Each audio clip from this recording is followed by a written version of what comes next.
Hello and welcome everyone to our second episode of Wild Beyond the Witchlight, or as I've been naming them thus far, The Unlikely Heroes. Um, Last time on Wild Beyond the Witchlight, thank you, I appreciate you.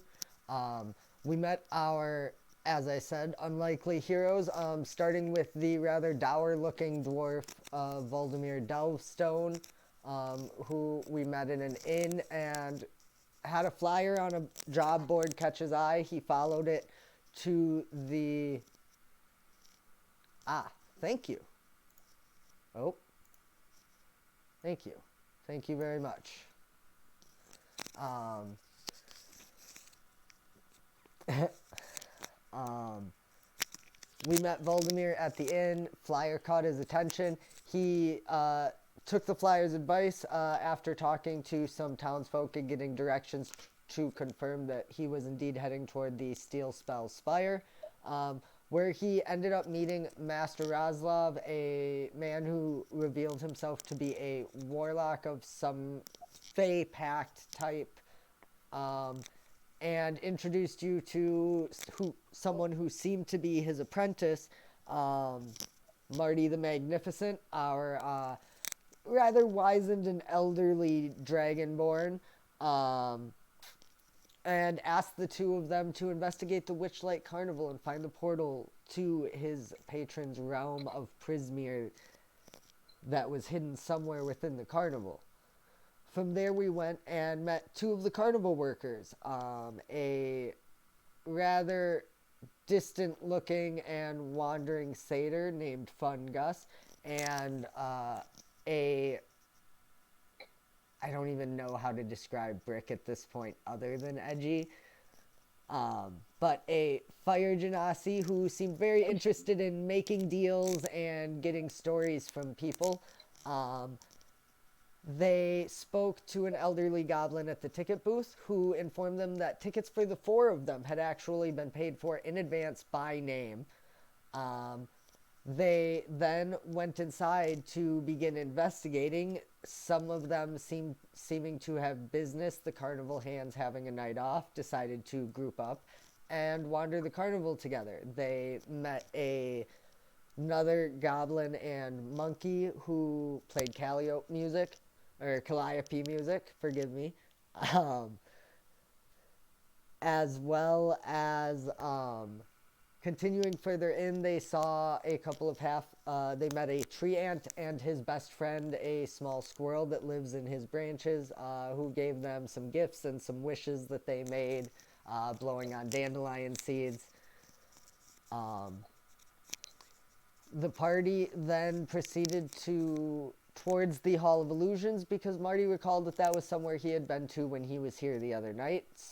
And as they approached, they saw some commotion near a mechanical fortune teller involving two halflings and what appeared to be some kind of proposal or question that resulted in one of them laughing and the other running into the Hall of Illusions, sobbing without getting their ticket punched.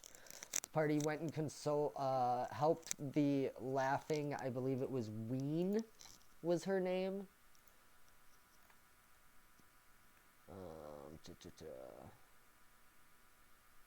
Not character description. Where'd it go? Event prep, RP prep. There we are. Sorry, guys. Yeah. Yeah. Who explained that she didn't know what had happened to her. She just suddenly felt a compulsion to laugh and felt terrible and requested you guys go and find her friend Ruben, who had fled. You guys agreed, I believe, after some bartering involving a shoe. And then proceeded toward the mute mime at the entrance, who punched your tickets and mimed some things at you. You all went in and saw various versions of yourselves, past, present, future, maybes, as well as various other seemingly distractions within the Hall of Illusions that seem to be some form of enchanted Hall of Mirrors. Towards the end of it, you saw the halfling Ruben being led away by a small girl and rushed after him, luckily able to seemingly save him from whatever he had been about to do. You all talked to him a bit and ended up sending him out ahead of you to reunite with Ween, as you all talked and finished investigating a little bit. Marty found his wand and tried to do some magic that didn't seem to work the way he had planned, and the party left. Upon leaving, the mime mimed some things at them that the party eventually discovered was him explaining that he had lost his voice recently and that a bird creature had taken it, and he requested the party help. Again, the party requested what he would give them, and it was difficult to tell, but I believe the party figured out that he was offering lessons of some kind if you would help him. The party then continued over to Ruben and Ween. I believe there was some more congratulations and talking as the two announced their, I believe, essentially their engagement, and thanked you all for reuniting them. There was again some negotiating and haggling that resulted in a shoe being traded again to the satyr Fun Gus. The party walked off a little bit, and it was at this point that Gus revealed he didn't even wear shoes, which was also when half of the party realized that Gus did not wear shoes, as well as several, I believe at least one other of the party realizing they don't wear shoes. And I believe that is where we left off. We got paid in a form of like a pearl. I think it was a pearl ring. No, it was just a pearl. It was a pearl worth, is it 50 or 100 gold? I think it's 100. I thought it was enough to identify. It is. That's what I'm saying, is whichever one it was, that's what it was. In addition to a pair of mismatching shoes. Alright. If I recall, Marty had begun wandering off. The party called him back, and some discussion happened where Marty said, "I have nothing left to do here," but I believe Voldemir disagreed with that statement. Do you have something else to do at the carnival, Voldemir? You're muted, guys. There you go. Yeah, me and the Dragonborn, we got some stuff, like, you guys ever heard of like a portal? A portal? Yeah, like magic things in the carnival. The carnival's full of magic things. Look around every corner. There's magic here. You don't want to look around? I mean, I work here. I kind of know around every corner of the carnival. Yeah, I know. That's why I'm asking you. What are you asking exactly? Like magic portal. You see something like shimmering in another dimension, or like, some magic that you don't really understand. Like back in the mirror house? No, that was different. I mean, kind of similar, but no, not what I'm looking for. I don't really understand anything. Like, this whole place is nuts. What do you mean? You work here. I mean, throw knives. But, yeah, okay. You'd So, be surprised how little time I actually spend here. I didn't think we had a knife thrower. So, you said you know every square inch of this place, and you're looking at the knife For thrower. your reference, Brick, you don't recall a knife thrower before Gus. Gus has been at the carnival. He's done shows. I just figured I'd clarify. Seems like I might have miscommunicated. I still... Anyway, no, I've not seen any portals. Well, what about you, old man? You've been here before. He's talking to him. What? You know, we got your wand.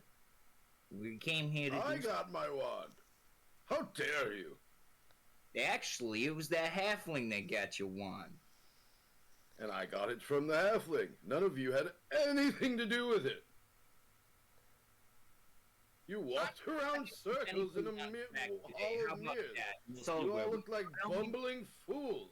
why don't we go look around, ask around, and see if we find your portal? You want to start over at the lost property? The lost property? You lost the damn portal. I don't know. It makes sense to me. I didn't lose a port. I'm looking for a port. It's different. Yeah, you lost it, and now you're looking for it. So you think it's gonna be at the? It's not like that. No. Where's This the place- most magic that happens here? You said where's the Actual magic. actual magic happens all around. Just look. And where is the most, or the convergence? That's hard to God, say. I must find a manager. No one here knows anything about anything. Well, that's kind Are of. there any other carnies right near me?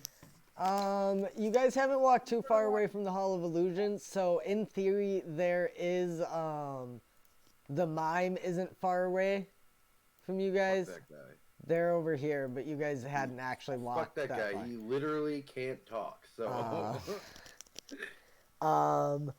You do see several other attractions in various directions from you, as you can see on the map. And each of those seems to be manned by some kind of carny of some kind, other than the Big Top, which seems relatively empty right now. It's still pretty early in the carnival. I think you might be thinking about the feasting orchard. I don't know what you're talking about.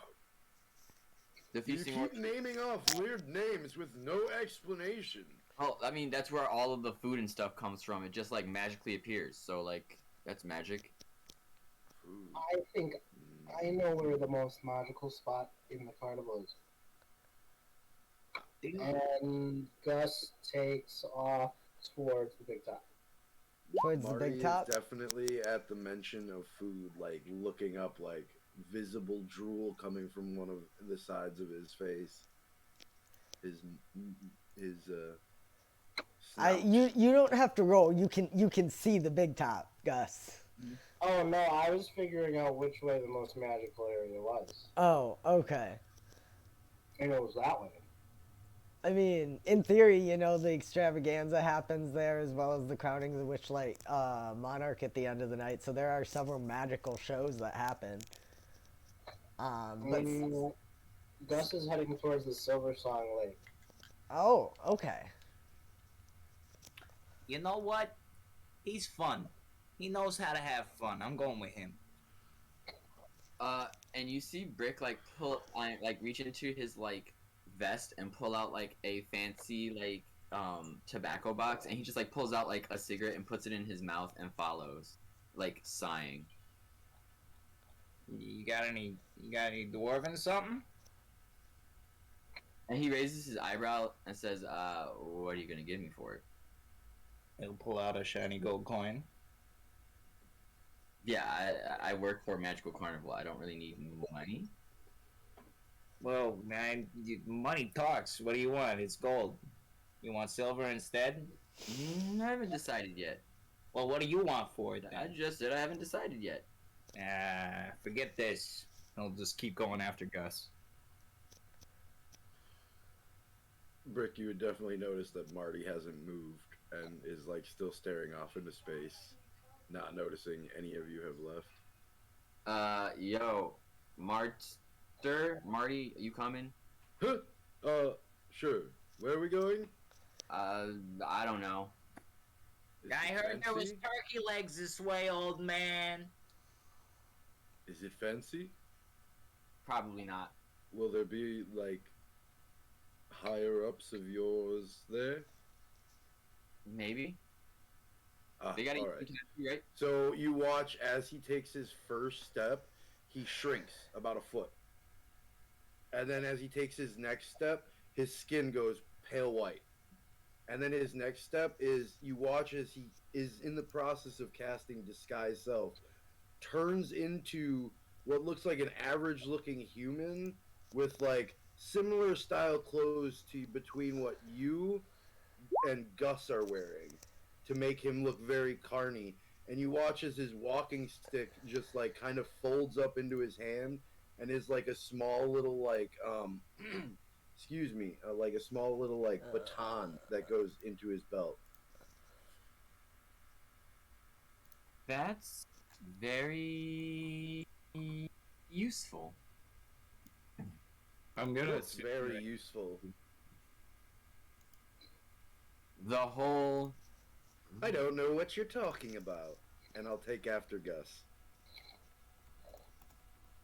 It's where people are. And you all begin walking. Gus, you said you're heading towards Silver Song Lake? Yes. Okay, so you all begin walking down the main thoroughfare of the carnival again. Past the Big Top where you entered, you hear the calliope music coming from the side. As you turn, you again hear in the distance the soft sounds of children giggling and screaming as they run around and play, along with what sounds like some kind of large cat growling.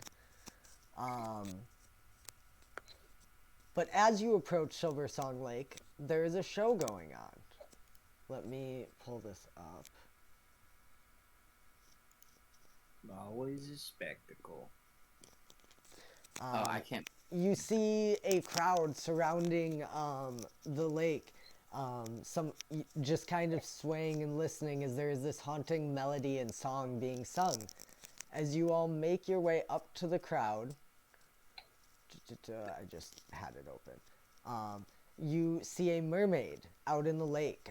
You see various bits of water, think like a water show, they're like streams of water that swirl around and form shapes in the background as she sings this beautiful song. I cannot sing, so I am not going to. As you are watching and being serenaded and listening to this hauntingly beautiful song, suddenly you hear someone from the crowd shout, "Hey, do a trick, you stupid fish!" Where did that come from?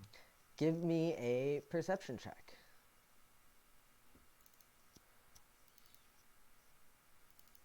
Oh, bro, no, you're not using the night mode. No. Yeah. Christian, as you're like starting to look around, there's definitely just like a regular looking human dude like standing right behind you.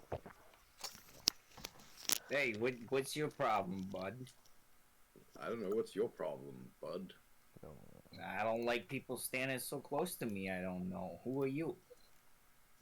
Ooh, It's me, Okay. Marty. Marty's some old dragon. Who are you? What? You lying to me now? I open my vest a little bit and pull out a little rabbit. Oh. Yeah, I Um, lied about the turkey legs, by the way. How dare you? as You know how hungry I am? I mean, dude, after the show, I'm gonna find this guy. He's being a dick. We'll go and get you some turkey after, okay? as you say that, you hear another voice come out through the crowd as some of the crowd has started looking around as well. "So, was your mom a fish or was it your da?" Suddenly, the song cuts off and the mermaid flees down the lake, down the river, crying as her song ends. Voldemir, as she says this and you kind of tell Marty that you're busy, you turn around, and as you do, you see people in the crowd being shoved out of the way, and you see what looks like a thin, gangly human male moving through the crowd suddenly grow about a foot in height, and their hair lengthen as they change forms moving through.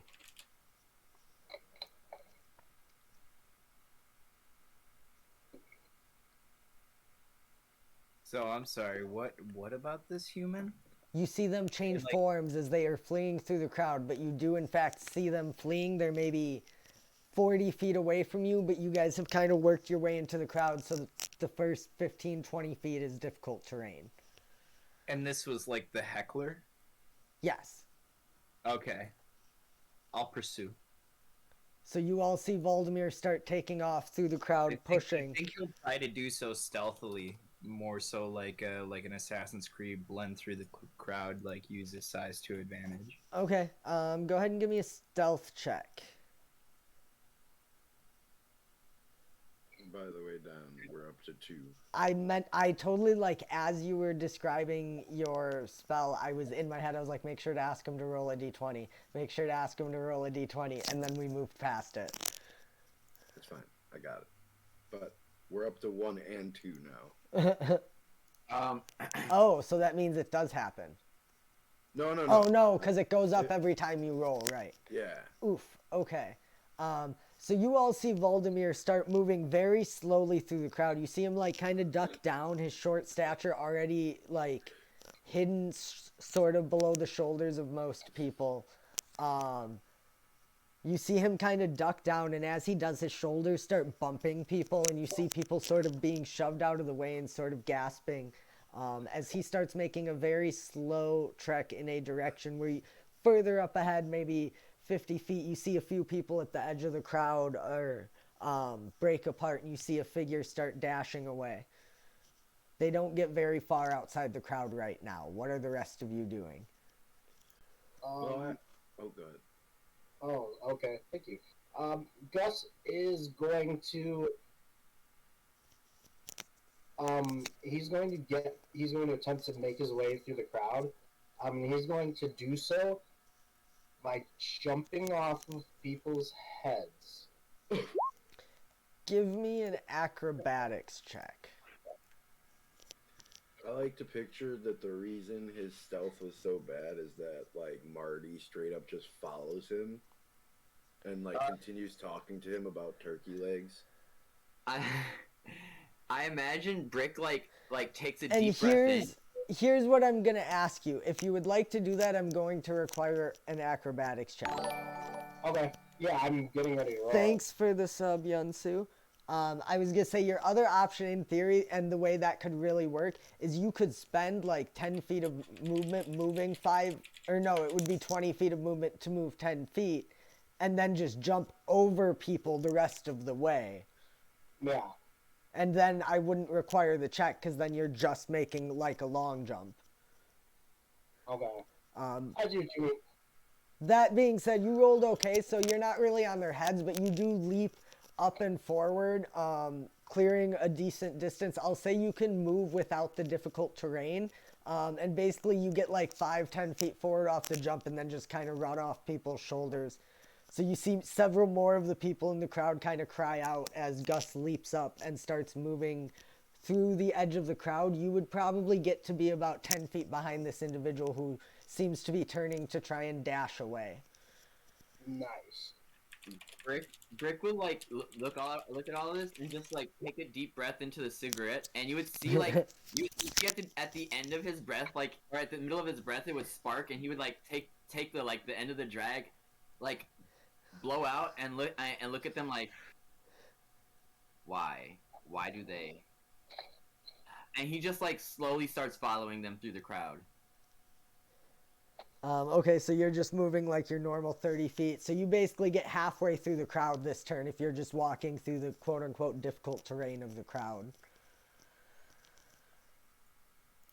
I suppose we could roll initiative if you guys want. I was going to kind of just do this one a little more freeform. It's up to you guys. Would you rather have a specified order?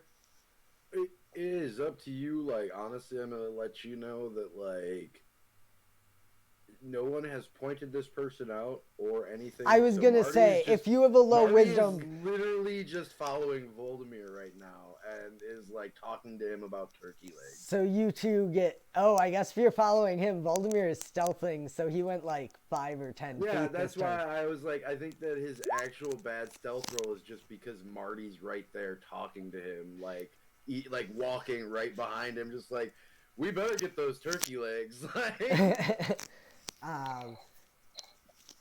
So you are moving through the crowd.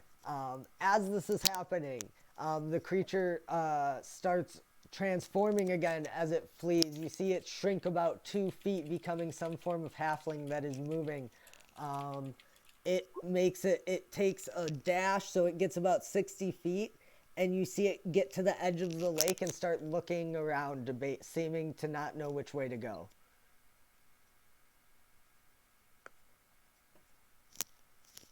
Are we closing in on it? You are not, because when you stealth, you move half speed, and difficult terrain makes you move half speed.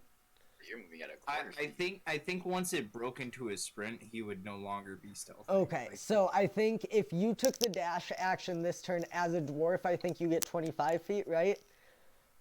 So you could probably get to, like, effectively about 20 feet away from him at the edge of the gondola swans right here. Can you see this ping? Yep. Okay. If you took, like, your dash, because of you've still got another, like, 10 feet of difficult terrain before you're at the edge of the crowd. And then you'd get up there, but you're, like I said, probably about 20 feet behind unless you have some way to, you know, bonus action dash or something and go again. No, I don't think that I do. So, Gus pretty much jumped up on top of the crowd because he was not trying to get trampled. Did Gus see this crazy transforming man? Oh, yeah.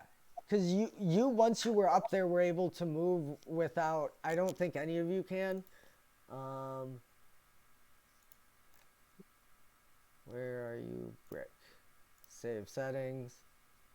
Okay, you can move Gus. And you can move Kyle. Okay, or Marty. Now you should be good. I just said it. So yeah, you were ahead of Voldemir. You actually saw this creature break out last turn when you jumped up onto their heads and just started moving off their shoulders and stuff to the edge of the crowd, and were like 10 feet behind him as he... So you see him continuing to run and transform again, or them, I guess. So, seeing this happen, Gus, he's gonna instantly lock onto this guy, and he's gonna start following him. And he's gonna be like, "Marty, I found the magic."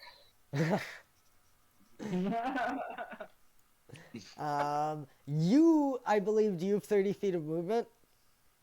Yeah. Then let me double check something here. Fuck, what kettle? I just want to see their movement. I'm like, what to the fuck are you see. hearing fruit ropes in front of me? Oh yeah. So you would be about 10 feet away from the kenku as it starts, or the creature, the halfling, which seems to start looking a little panicked and looking around and seeming to not see very many paths as you are closing in.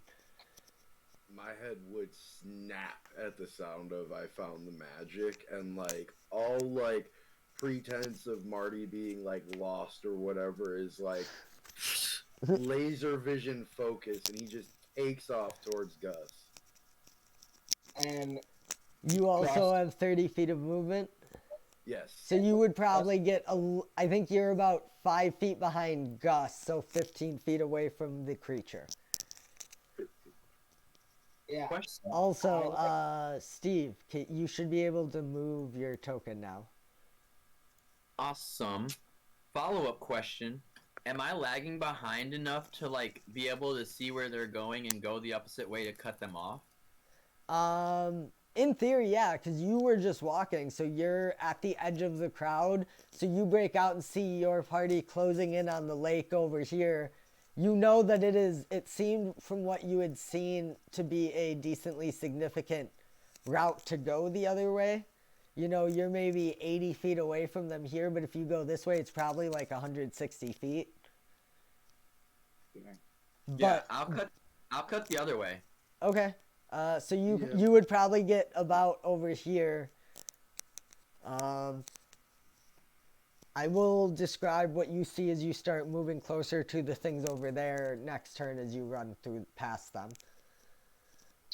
Question, DM. Yes. To get that close to Gus, did that require my dash? Yes. Okay. All of If I them have didn't been dashing. If I didn't dash, how far away would I be from the person?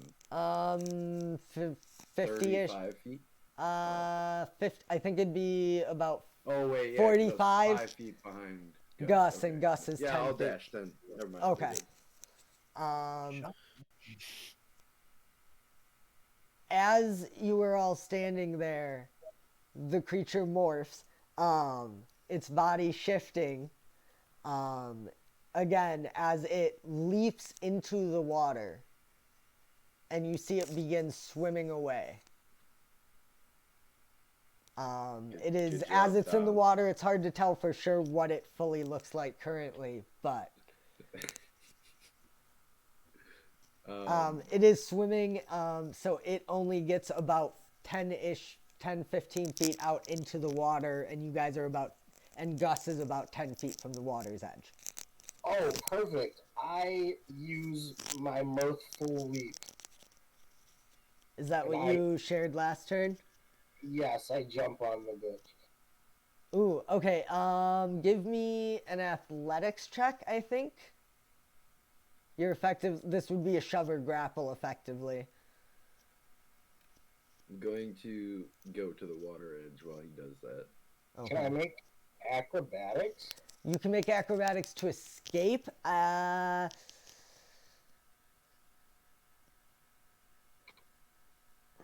Yeah, I think. Or I'm really just trying to do a long jump, I guess. You Like, are. I'm not trying to grapple. I'm just trying to like jump on the person. So, I'm trying to think of how to do this, because what effect are you trying to get? Because what I can tell you is the effect, regardless, will be this creature being shoved, which is essentially the rules I'm giving you. He wants to drop kick him in the head. I mean, then I need an unarmed attack, which I think he could also do. If that is what you would like to do, you are free to do that. And I turn into the humanoid torpedo with the ram. Oh, Okay. nice. I will allow this. Okay. Headbutt. I'm actually going to give you advantage as it is swimming in water, and you are not technically in the water at this point. Wait, does that count as an attack? Dive. Yeah. God damn it, Daniel. I mean, I can tell you. You can go ahead and roll damage. God damn it, Daniel. We made it to the second session, guys. You haven't done it. Your challenge was for Marty not to do it. So you do, in fact, ram him. It doesn't deal a ton of damage, but you see this creature kind of, as its form again begins shifting in reaction to taking the damage, and they're flapping in the water trying to swim away, is a large black humanoid bird. Wait, the name is Fun Gus. You look like you're fun. Come back. If I'm at the edge of the water, about how far would you say that this black bird is from me? 15 feet. I would like to cast a spell. What spell? I would also Charm like person. you beat me to it. Let me double check. I believe it works. Yes, it does. Okay, good. Son of a Here's it in the chat. Thank you. Here's my wild surge, and I'm good.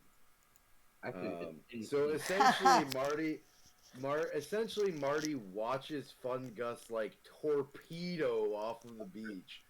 I'm like straight picturing Sidious when he dives head first. Yeah.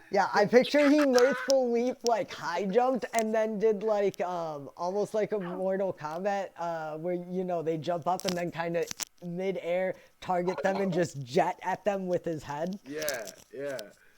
So he's just like There's gotta be some flip. basically I'm gonna steal a whole bunch from Star Wars right now. He's basically just gonna be like so uncivilized, and you just see him like extend his hand out, and I cast Charm Person. That being said, I think he has advantage technically. Possibly. Right? Because technically your companion. because he attacked him. Okay, that is, and it's a wisdom save. Of 13. Okay. I will tell you guys what happens on the next turn. Voldemir, Brick, what's up? I guess Voldemir because I know what Brick's doing. Voldemir was also about to cast Charm Person. I mean, Oh. I can roll you another save. You don't know whether or not it worked. You don't even know technically that's what Marty cast. Sure.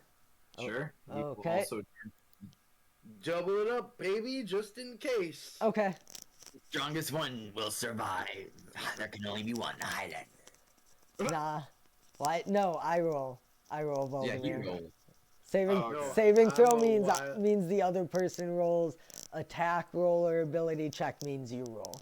I'm a wild magic sorcerer, so I have wild surges, so I have to roll a d20 every time Yeah. I cast a spell. See what happens on the wild magic table. To see Come if on, it activates. Oh, okay. Brick, you continue running. If he sees them, like I believe at the point that started happening, you would have lost vision of them as you started dashing the other direction.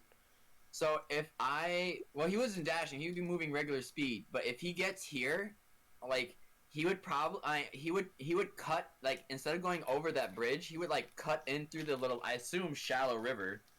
I mean it's a river.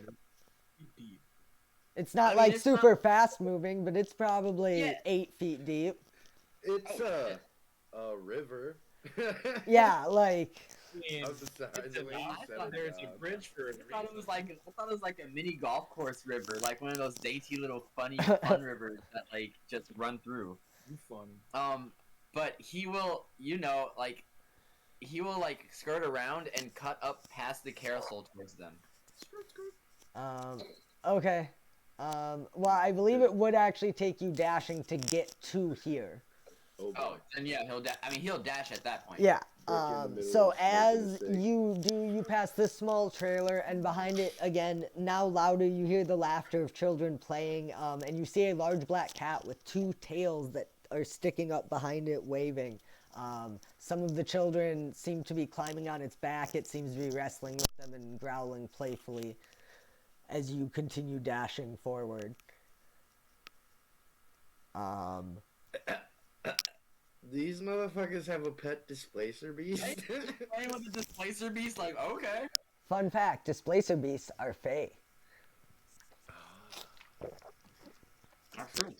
Yeah, they migrated to the Underdark. What's it called? So as you are doing this, Gus, you ram him, and the other 2 after this ram see it splashing, and this bird creature splashing in the water, and both let off their spells. You see the creature turn and look at both of you semi-warily before its eyes lock on yours, Marty. And it just opens its mouth and says, "So, why are you attacking me?" And begins spending its movement swimming back to the edge of the lake towards you. It's not going to dash to get out or anything, but it's at the edge of the lake coming towards you.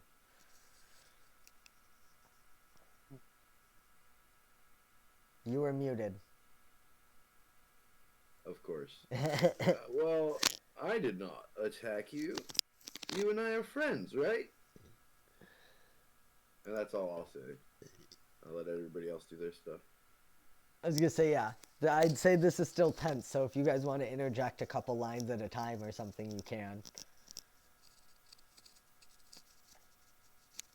Gus is swimming back to the shore. Okay. Sorry, Gus. Hey, I didn't attack you neither. I didn't do none of that. The creature looks over and goes, "That's true, but your friend did." Friend, I barely... Well, they call him Fun Works Gus here. for a reason. I'm sorry, he's not a clown. He's the knife thrower, I guess. I I didn't know you were so. You look like you were having a good time. I wanted to have a good time too. Maybe it's a Seder thing. I don't know. You don't have to lie to me. What? He looks over at you, Voldemir, and he says, "I know you're the first one who started chasing me." Well, you were being kind of an asshole to that mermaid.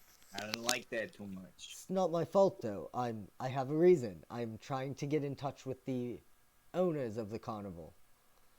Ah, okay. Well, insulting the staff really isn't a great way to go about that. Tried Do you everything know else. Do you know who the owners are?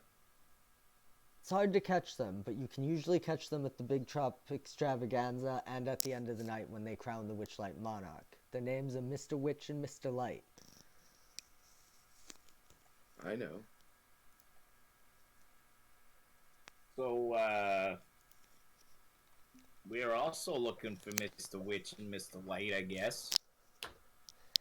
I'm gonna pause us here real quick. So, Brick, as you are coming up there, yeah, you see Gus leap into the water and dive down at something. And then you see, I don't know if Marty and Voldemir want to describe. I know Marty uses, I believe, his staff. Muted. It's the little baton right now, as he's in human form. Damn it, Christian. I was going to pretend to be Mr. Light, looking for Mr. Witch. The Well, creature... He might know them like personally already. Well, I asked, and he hasn't said that he's seen them. That's true. Go ahead, Don, sorry. No, that's fine. So yeah, Brick, as you came up, you essentially would have seen Gus go in, and then you'd seen this bird creature come out of the water and seemingly begin talking to them and make your way over. He would take a second, like once he caught up with them, he would like straighten out his clothes and like press to digitate like any like sweat away, and then he would like take two drag, guys like cough out and like take two drags and just like kind of like walk over all like put together, smoking a cigarette, like, oh yeah, I see you guys have finally come to your senses. Who's your new friend? As you're walking up and saying this, the creature begins answering your question, Marty. And it says, "No, that's why I've been making such a ruckus. The owners have refused me at every turn, so I've had to take to other means of trying to get their attention." Oh. I did, Yeah, however, overhear them in their wagon last time I was at the carnival. Oh. Wait a second. Hold on. What'd they say? What'd you hear? Well, I would need your assurance that you're going to help me before I could reveal such information. I might be able to help you, but first you're gonna be able to help this mine you made deaf, and this, you're gonna apologize to this here mermaid, and, maybe I'll think about it. Wait. And How did you make the mind mute?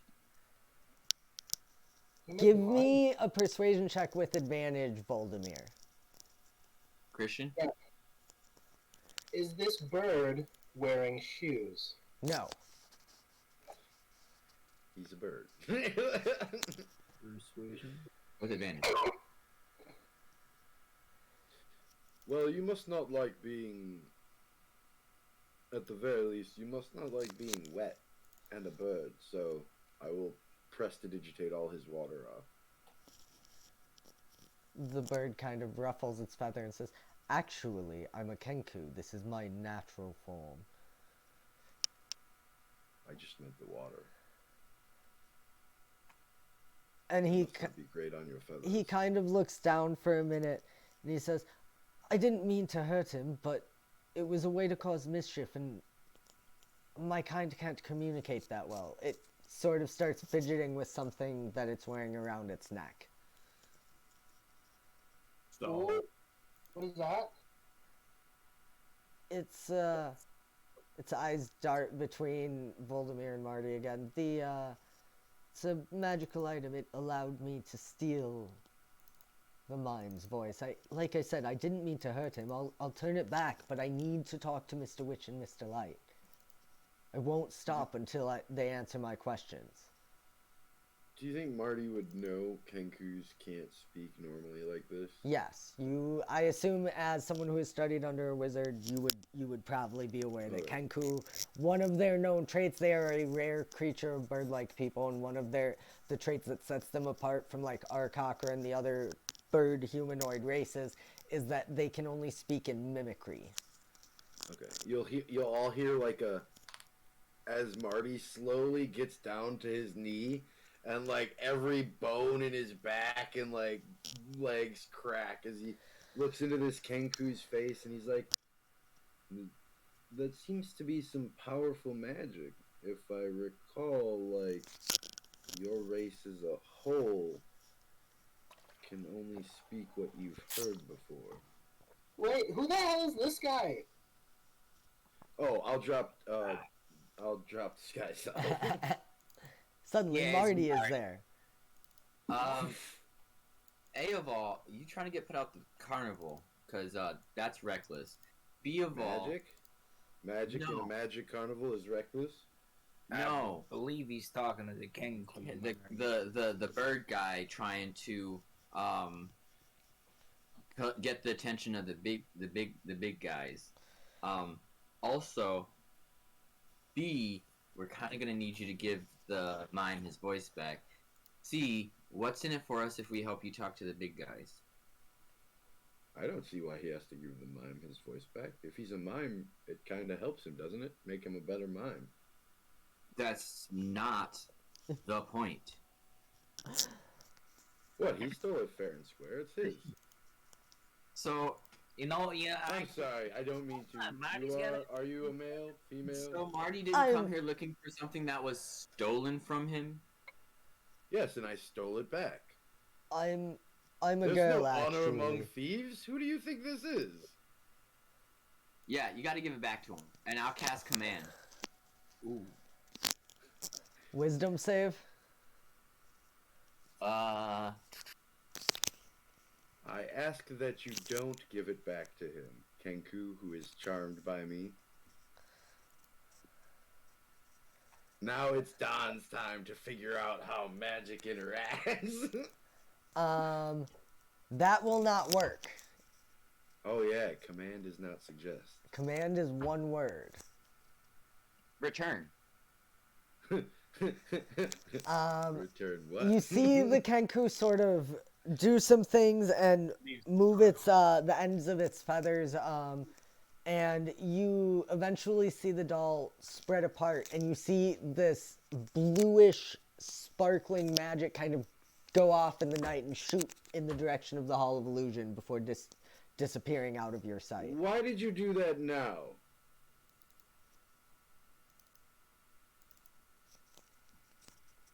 We hadn't heard anything of the information that he had. And now if he can't speak, how is he going to be able to tell us? I had a deal with somebody that I had to upkeep. So? You asked why I did it. I upkept my end of the bargain. The kenku opens its beak, and in an odd amalgamation, but also a perfect mimicry of Brick's voice, you hear, "I deal made somebody." We did make a deal with him too, but he didn't tell us what we were going to get from our side of the deal. So why don't you come with us? I also didn't intend for him to return it right this instant. It was more of a like, you know. Do you know how magic works? Yeah, maybe Yeah. you should have like waited for a little bit. Said the Also, guy he who said- also can barely work magic. Hold on. That's not stopped just him. fault. He's I holding also the cleaned him weapon. up. He I could've was done charmed Suddenly- by me until you decided to do whatever it is you decided to do right now. Anyways, So anyway, we gotta go and check up on this deal that Brick had, and I'm sure the mime could probably tell us a little bit about Mr. Witch and Mr. Light. Now, Marty, this can you bird give guy's me an athletics check or an acrobatics check? And I'm sure if he stole the mime's voice, he could steal a random another passerby's voice, right? You know, he just stole that person's voice. What if it's a one-time object? And also, we're with two carnies who know nothing about Mr. Witch and Mr. Light. Nobody knows anything about Mr. Rich and Mr. Light. This bird did, and then just till a minute ago, he could have told us all about it. Did you say athletics or acrobatics? Yes. As the bird suddenly tries to grab you. He grabs me. He does. Or she does. Suddenly, the bird's wing wraps around your arm, Marty, and turns you and says, we agree. Agreed. Pact. Help. Witch. Light. I will clarify, I am not a great voice actor. Those are different voices, each You're word. Good. You're good. It's Marty is just closed his eyes and takes a deep breath and lets him get pulled. Where is he pulling me? He does pull you off to the side a little bit, just a little off like the main thoroughfare where people are. But he just kind of looks up at you questioningly, lets go, and holds out a hand. Or she does, I'm sorry. I hold out a hand and shake her hand. You help. She opens her mouth, and out of her mouth, you hear a conversation. It sounds a little distant, like it's coming through a wall, but you all can still make it out clearly as if this creature heard it from just on the other side of the wall. But in perfect mimicries of these voices, someone is going to find out about this. They'll shut us down. No point crying over spilled milk. We agreed to this pact. Our hands were forced, but our eyes were open. We let the hourglass coven take what it wants, and in return, we stay in business. This is what you want, right? That's what I've been... And then it closes its mouth. Hourglass coven. Did I hear that, DM? Yes, you all, I assume, could have followed as it grabbed Marty and began pulling him maybe like 10 feet away from the road, just a little quieter. Oh, that's a neat little trick you do. In a I'm perfect sorry. mimicry, you hear back, that's a neat little trick you do. That's fun. Do you know what the Hourglass Coven is?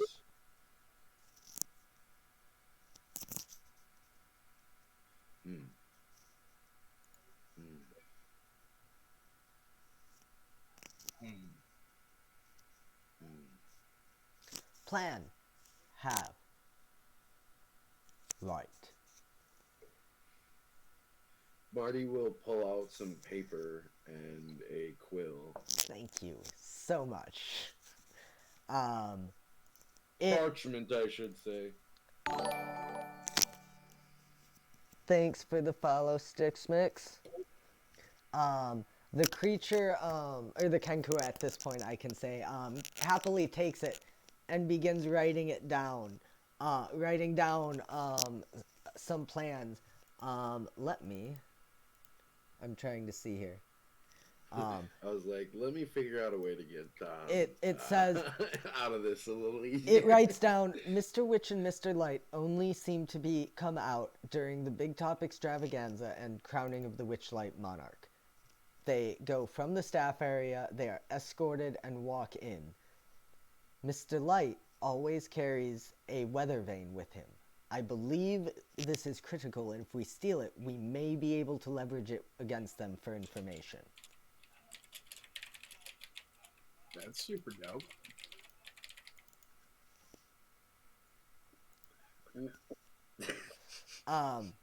Brick and Gus know that stealing, especially from Mr. Witch or Mr. Light, is probably not a great idea and not a great way to get them to, like, talk to you and bargain with you. So my brain stopped working for a second because of what you just said. Which said one was carrying the weather vane? Mr. Light. Mr. Thank you. Carrying a full-on weather vane? What the fuck? Think of You it. said Yeah. It's not a great way to do what? Like, get in their good books or talk to them. Not necessarily talk to them, but to get in their good books and earn their favor. You know that they would probably be upset, and typically if you're caught stealing, you would be kicked out of the carnival. Look, I'm not saying that that's a terrible idea. I'm saying if you want their attention, the way you don't get it is by stealing from them. And the way you get caught and thrown out of the carnival forever is stealing them. So I don't think we should do that one. The kenku begins furiously writing as you all start discussing. I mean, I'm pretty sure that I got kicked out the first time, and I'm here, so... Yeah, were you but kicked like, out or were you asked to leave? Don? You were essentially escorted out and told to leave. You weren't explicitly told you couldn't buy another ticket or come back or anything. Well, you could still be kicked out and told not to. Told that you're not told you. Sure. Yeah. I mean, I was escorted out by a pair of very large men. It would have been a bugbear Bugbear. with a pumpkin on his head. Like a helmet. Like a Pumpy. jack-o'-lantern helmet. Punky. What is this place? Punky Jack. I've been wondering about the whole night myself. You work here! Gus, you're the only one that makes sense to me. you know what? I like him. He's fun. Him. I mean- He's the... Okay. So It writes, and as it does, I it mean, turns the paper... you smoked a cigarette and didn't offer to any of your companions. How rude. The kenku turns the paper around and it has written, I've tried everything else. I've tried requesting meetings. They won't talk to me. That's why I've been causing trouble to get their attention, but I believe this may be the only way. You know, what's he drawing over there? I will. Well, he's writing. He's not drawing. Do you know of? I'm sorry. What is your name? It's Gus. It writes, kettle steam. Kettlestein. Have you seen, like, an entrance or another way that's magic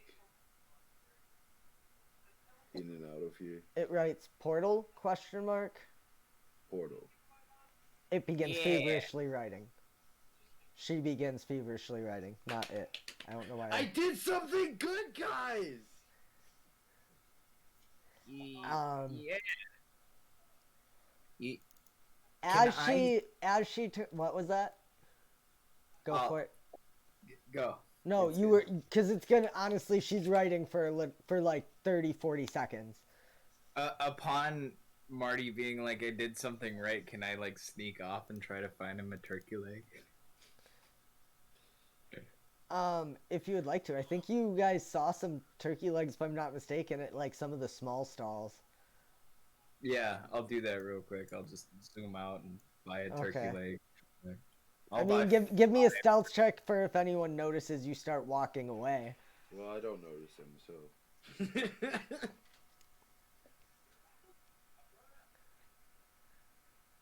I Nope. know. Wow, dude. I'm, Wow. yeah, even with your low perception, I'm pretty sure everyone notices that Voldemir starts walking back the way you came toward the entrance. I have an 8 passive, and I still noticed you. And essentially, What heavy after armor are you you can wearing? return in a little bit, Human? you're probably just gonna miss this next interaction, but it would cost you a ticket punch, and you come back with a turkey leg. I still say that Marty doesn't notice easily. But at all. it turns around the paper, and you all see, no, I have not seen one.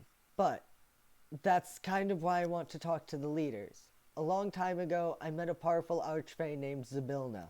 She was kind to me, despite my ragged appearance. She fed me, she made me new clothes, and eventually she gave me a bit of her power. We made a pact, and I've been in contact with her ever since. She rules a domain in the Feywild known as Prismere, a place of delight and wonder. But as part of the pact, I had to leave Prismere and come here. I was forbidden from returning due to the terms of the pact, but recently I've lost touch with her. Can tell that she can't hear my calls, and I would have felt her die, but something's going on. At first I thought something was done to I'd done something to upset her, but then as time went on I started to worry, and now I'm trying to question the owners, Mr. Witch and Mr. Light. I know there's a secret here, a secret entrance to her domain here, but I don't know where it is. Doesn't that sound very familiar? Not to you. But yes, to potentially Marty, and the other person it would sound familiar to has wandered away. Yeah, no, I was just double checking my notes. Yep. I apologize. Yep, that sounds very familiar. Yeah, Marty's eyebrow at the mention of Zybilna, it like goes up, and he would instead just tilt his head, much like the Kenku did, and be like, "Do you know a Razlov. Razlov, sorry, I've always written it down. No, I messed it up in the beginning. She kind of ruffles her feathers with her beak, and starts writing. If you'd like, you can give me an 11 insight. And yeah, you'd probably be coming back and seeing the Kenku write again at this point, Valdemir. You all see Valdemir walk back up holding a turkey leg. I do not beat an 11 insight. You're looking at stream so you can see what the DC is. No, you said you can give me an 11 insight. Oh. Okay, so you can't tell for sure, but she turns the paper around and says, "Oh, I see. He sent you." Yes, I kind of owe him. She ruffles her feathers a bit more and then goes on to explain, "He's my rival, who happens to also have a pact with Zybilna. We disagree on a great many things." Will it make you feel better to know that he is also unable to communicate with her, and that he's worried because she hasn't spoken to him in quite some time as well? I can't say that it does. We disagree on many things. I don't trust him, but I can't believe he would want to hurt Zybilna. It seems like for once we may be on the same page. Well, from what I know and from what I understand, that he, part of his pact with us, that he himself can't go back there, so he's sending me to go back there instead. You understand? She writes down and says, "That seems to be a common term of the pact with Zybilna." Why does she not want you to go there? I'm not sure. Well, there apparently is a portal here. I don't think that they're just going to give it up regardless of how good we're on. We could do your weather vane idea, or we could, start searching around. That's what I was doing the first time I was here. So you found out some information about the portal. They'll walk up with the turkey leg like extended out for you. The Kenku starts writing as you again begin talking. Like full on dragon, he like eats the whole thing out of your hand, and you just hear crunch, crunch, crunch as he bites through the bones. He'll throw the rest of like the remaining over his shoulder, and he'll just be like, So, what's the situation about the portal? And as you ask that, she turns the paper around again. And she says, and on it she has written, "I've come here for many days, as I've said, I've tried everything. I believe there has to be a secret. That's why I need to talk to Mr. Witch and Mr. Light. I know they know something. They're the only ones who will be able to help us. Okay. So we gotta catch him at this crowning of the Witchlight Monarch, was it? Oh, she begins writing, and she details a vague plan. There's not a whole lot of specifics, but basically she says, actually, the Big Top Extravaganza, Mr. Light comes in and does the introduction before the show starts, and at the end he does the exit, and then they go back to the staff area and aren't seen again. So I believe if we try to swipe it maybe then during the acts or before, we might be able to leverage it to get them to tell us what they know. Or why don't you just go to the staff area and barge into their trailer? Him? Well, I mean, your staff, you could do that, and we're gonna get in trouble for that. Why would I do that? I'm not getting paid to do that. I'll pay you to do that. You just don't want gold. What Like a you weirdo. know about the staff area, Brick, is that it is an area behind the Big Top that is connected to the back of it, that is surrounded by a magical hedge that only lets staff members walk through. Yeah, so why don't you try to get into the staff area and break through his I've tried that. That's how I got that. How I heard that conversation. This again is all written. But there's no way to get in and talk to them with their gatekeeper standing nearby. You would have to sneak through the Big Top. So, we just returned this mime's voice to him. We can probably get him to go into the staff area for you. Plus, we got this Joker. He's pointing to Brick. And then, the fun one. So, I'm not a joker. that's not what you do here? That's what the joke. Never mind. Oh, okay. Guys, Well, that's useful. Wait, you weren't joking? No, I'm a psychic. I Was talking to Vald, whatever your name is. Voldemir. No, I know what your name is. Kyle knows what your name is. Hey, look, old man. Like, we can do what we're gonna do. What were we saying? What he distracted me. Well, we still haven't come up with a plan other than stealing a weather vane because Which is a we terrible idea. apparently can't sneak in because we're not staff. I just told you, you can't sneak through the bushes, but you could go through the Big Top. And then go where? Well, are We you can gonna just enter the staff area? take us if you're not gonna I'm take not Where gonna are get- you trying to go, Gus? Gus is wandering over to the staff area. Oh, right, look. Okay. Oh, wait. Gus, you begin Let me see if I can- wandering slowly through them. You kind of walk through the middle of the crowd, like of them sitting there talking. You just walk through and start walking back toward the staff area. I'm starting to understand. I should have asked for more than just liquor to watch him.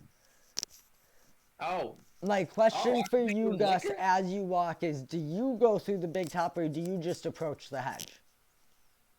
I just go through the hedge. That's okay. I just wanted to know, what are the rest of you doing? I literally I finished the cigarette, flick it at Voldemir, and is like, gotta follow him. yeah, did not like that, pal. Nope. Mm-mm. So, let's follow them. If we're Okay, I got distracted and lost the last half of the conversation. That turkey leg was phenomenal. And you see a little green gas cloud, and he's like, "Don't breathe that in. Okay, It's probably poisonous to you." great. Well, let's Where not. are we going? We're losing Gus. He's leaving us. No, not Gus. Let's go. That's what I was saying. Sorry, And guys, I'll hang make on. sure the kenku's coming with us. But in reality, Marty's Whoa, full thanks sprint for the is him, gift like, subs. speed walking. Whoa! I think that completes our goal, too, that we've had for forever. It does. Thank you so much. All of the things. I love all the people that got the gift subs, too. It's perfect. Yeah. Too. And like, it's funny because mine just ran out like a couple days ago. Blessings. Yeah, thank you Thank so you. much, Thank you Yunsu. so much. I'm sorry, my roll 20 is like not okay. There it goes. Is this gonna Whoa, load your now? roll 20 is freaking out. Yeah, it was. I refreshed it because it like wasn't loading. Those Voldemir, what's your passive perception? Mine is 8. 13. Oh, that's really good, actually. You said yours is what? 13. Okay. So you, I believe, are the only one there with a perception high enough. I'm not positive on bricks. Mine is a. Not too far. 13 as well. So you both see as you're walking away, Brick, you notice that the kenku has disappeared. Voldemir starts looking as Brick. I assume you're just following Gus. Yep. Then you not turning around don't notice, but Voldemir, you see the kenku dashing over this bridge away from you all. No, hey, wait, no. Hey. I was Forget I was about it. very generous with you guys. Can That- you hear me? Yes, that was a very long minute. No, can the kenku still hear me? I mean, it's 50-ish, or no, 60 feet away, but yeah. Or no, it would be 30 feet away. Stop! And I'll remind you, my charm person is still in effect. No, it's not. Why not? Isn't charm It's person? an hour. Oh, An shit. hour. Ignore me. I am wrong. It did not try to sneak away. I was like, where you going, my guy? Confused it with friends for a second. Sorry. And So Right, ignore like, what I walk said about around that. in The a passive city. perceptions. The kenku does indeed start going with you guys. As you all walk, Gus gets to right about here and then cuts behind the big top, walks towards the hedge, which opens up as he approaches.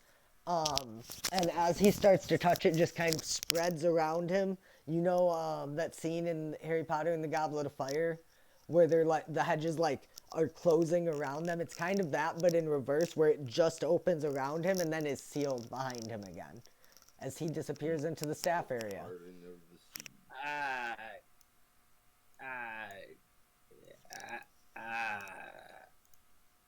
I will walk into the bush. Technically, you will see the same thing happen because I was right behind him. Okay, well, I will Yep, walk in Brick. as if Brick I have also no idea. walks in. You walk into the bush. Yep, I need full to. on, full speed. I was gonna say I need to double check this. You might just be taking damage, but I might need a save.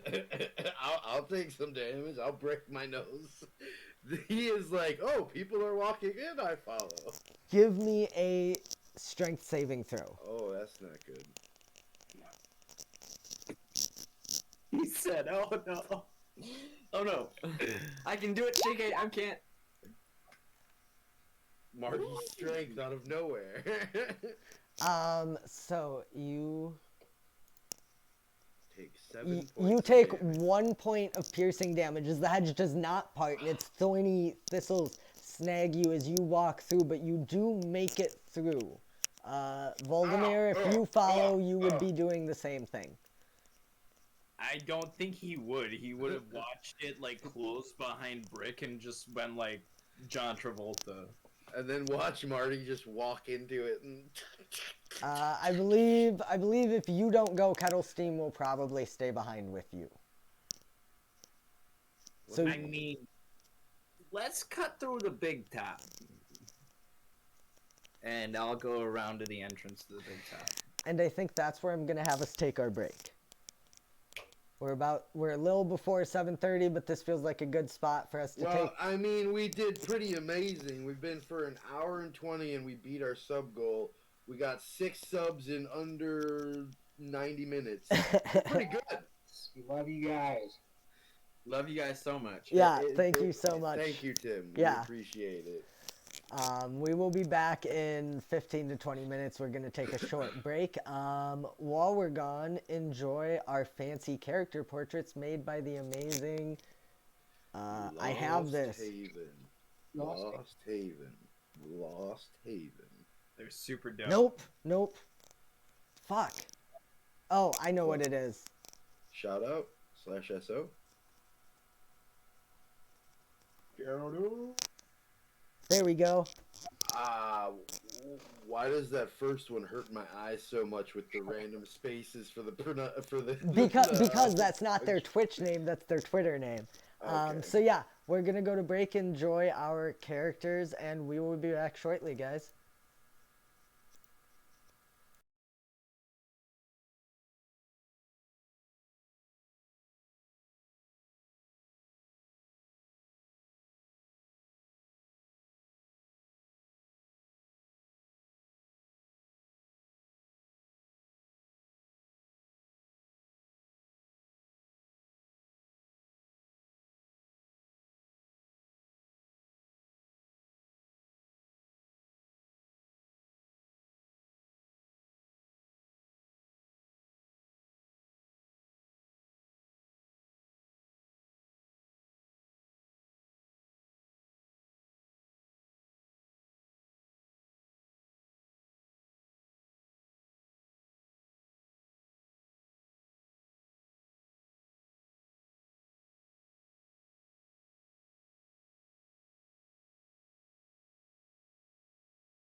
So welcome back, everyone. We are back from our break. It's been an exciting episode so far today. Our party talked a little bit and explained what they were looking for, that they were looking for some kind of portal. And Gus said, "I know where to find the magic," and led them to the Swan Song Lake, where they were listening to a mermaid sing a beautiful song.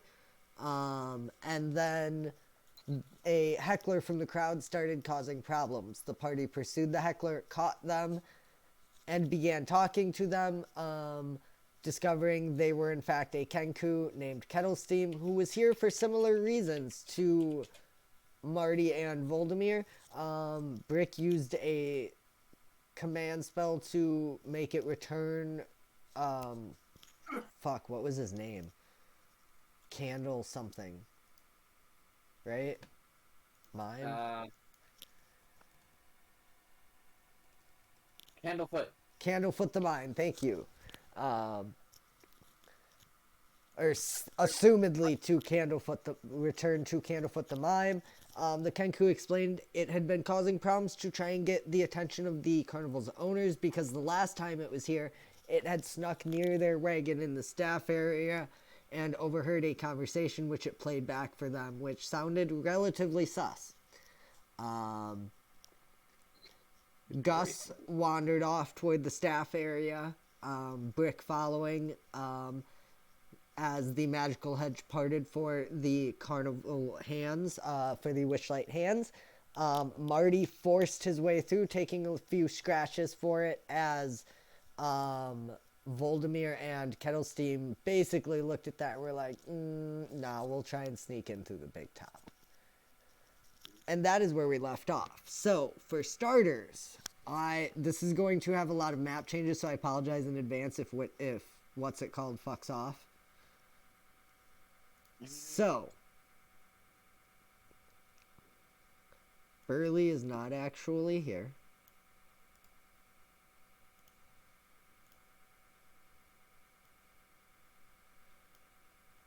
You guys can drag your character tokens. You should be able to drag it on here.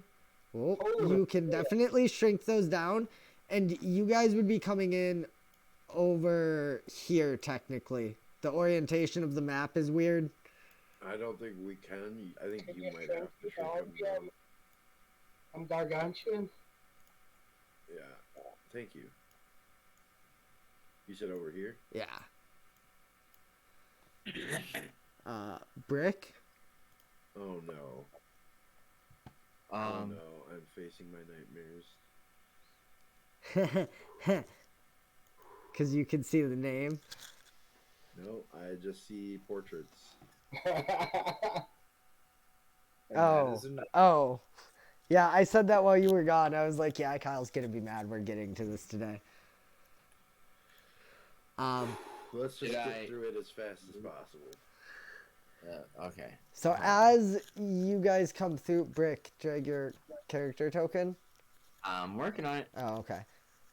Whenever you're ready. But as you three push your way through the fence, it's fine. Did I? Okay. It's fine. As you guys push your way through the hedge, two of you without much resistance. Actually, I would say they're probably like 5 feet in front of you. Probably technically like this. You find yourselves in a area completely encircled by hedges. You can see the Big Top off to your left, Marty and Gus and Brick, beyond the hedges. In front of you / next to you, or as you are walking in, is a circle of wagons, as well as one of them over in the corner with a large water tank on it. Over here. And one that is larger than the rest. Sitting outside of this one is a rather large and dour, kind of angry looking clown, who is kind of just sitting there smoking a pipe.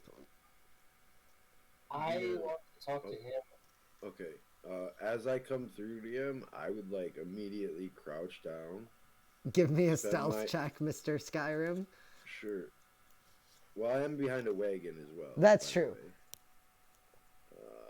Does he have advantage then? No. That is what is allowing him to be out of sight and stealth. Yes. And I will use my bonus action to convert 2 sorcery points into a spell slot and cast Disguise Self to make myself look like the mime. Okay. Gus, you start walking out, and the clown looks up and kind of stands up and walks in front of the door to the wagon. Do I know this clown's name? You know this clown's name is Thacko. I hate you so much. Don't hate me, hate the I module. hate designers. I hate Wizards of the Coast. This is a stupid game I don't want to play anymore. Mr. Sacco, how are you doing?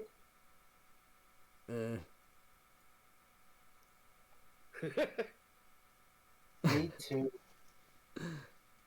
I'm a little bit lost. Can you let me inside? No. Okay. Can I have your shoe? No, Gus. Your Alright. tricks aren't gonna work on me, Gus. I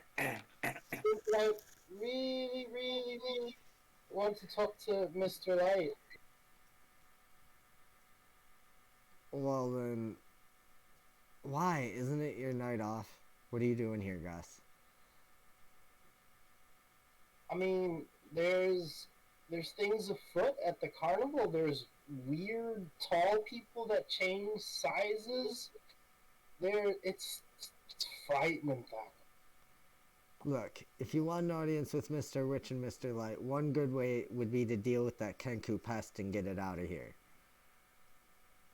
And Brick walking up it puts a cigarette into his mouth and does the same lighting trick. Says, "Yeah, we did that already." And we got the other mime his voice back. What he said, we've been cleaning up the place. Speaking of, thank you. Now, let's talk about that shoe again. Wait, no, Mr. Light. Let's talk to Mr. Light. That one. Give me a And persuasion check with disadvantage, Gus.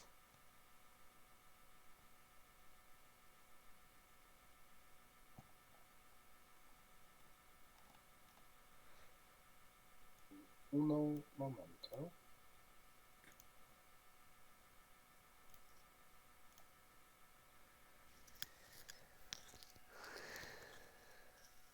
Oof.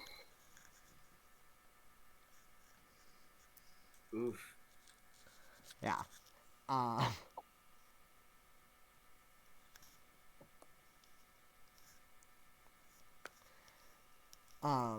He looks down at you and he's like, I don't believe that you've gotten dealt with the kenku.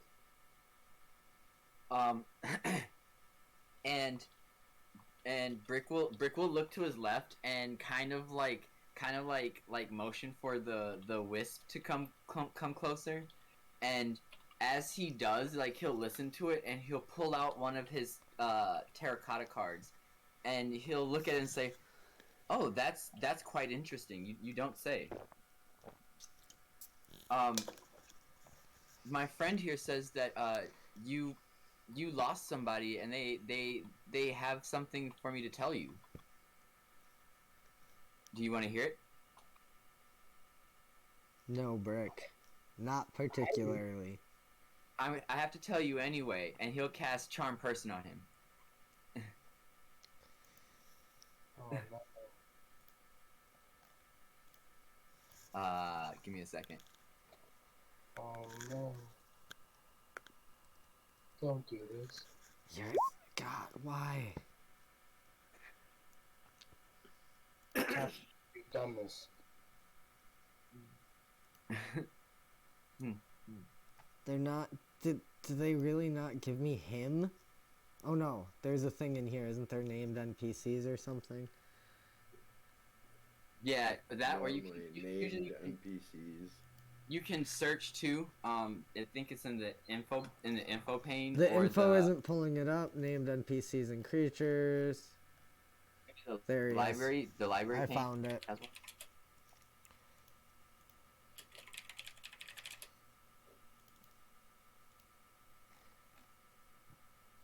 Fine. Tell me what you got to say, Brick. Well, he says that one of our other friends actually got the kenku to agree to come in and meet with them about being passive and saying that they were sorry and that they're cutting through the big top as we speak. And that he said that if you would let us come, if you would let the kenku back here, they would express their apologies to Mr. Witch and Mr. Light, their own self. Give me a persuasion check. Can I have advantage?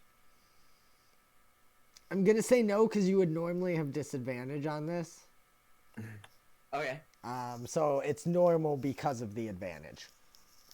I get to use my jack of all trades.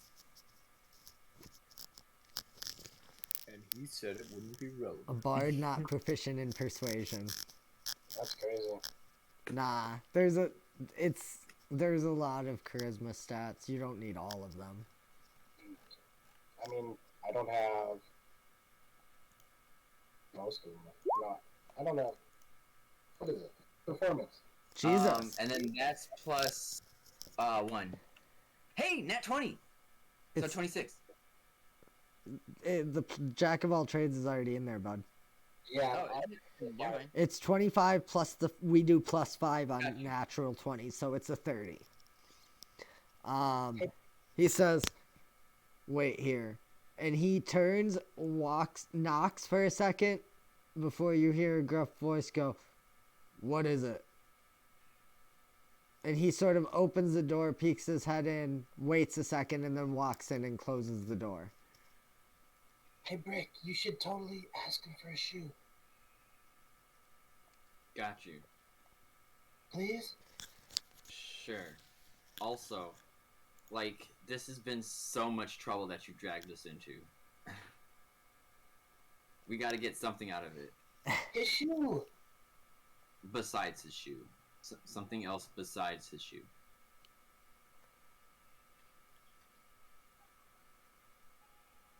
Oh, also, you should probably go and tell the kenku that they have to apologize to Mr. Witch and Mr. Light. They should be in the big town. What's a kenku? We're gonna pause here. Actually, I lied. After a moment, Thaco walks back out, looks at you, and he says, they said they're not interested. They want the troublemaker out of the carnival. But we have some really interesting information about a pact they made.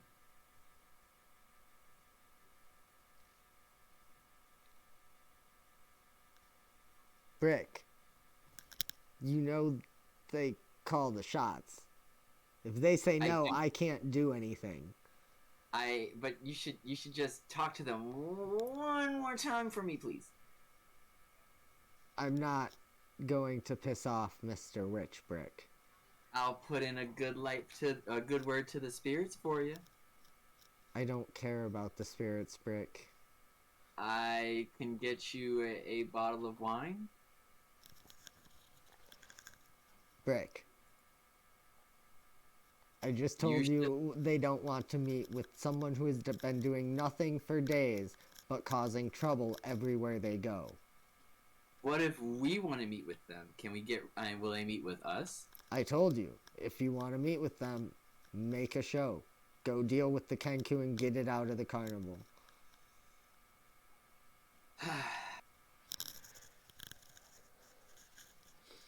Can I have his shoe? Oh yeah, we also need your right shoe. It's part of my plan. I promise you'll get it back. You can give me a persuasion check again, at normal. Hey DM, just a quick question. Do you have a handout for this guy? I might. Player handouts. Named NPCs and creature. Yes. Oh god. Oh my goodness.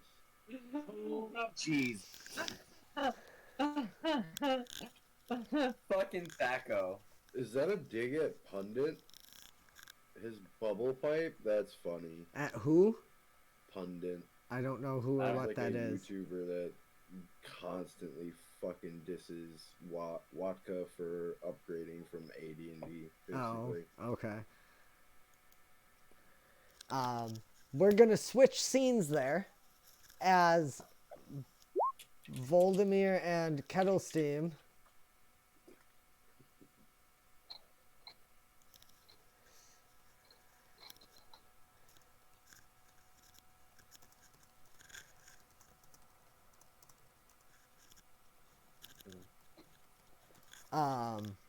so we are going to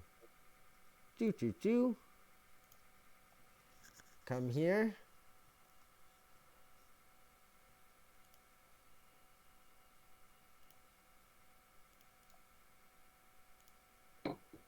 Cancel. Layer. Map. No, undo. Shit.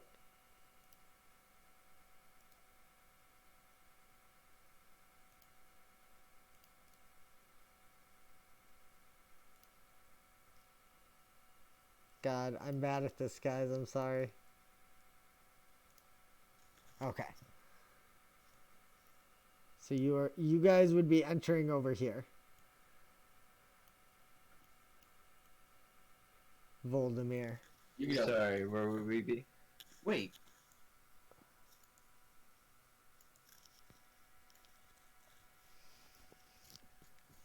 Also, all of these commoners are not here.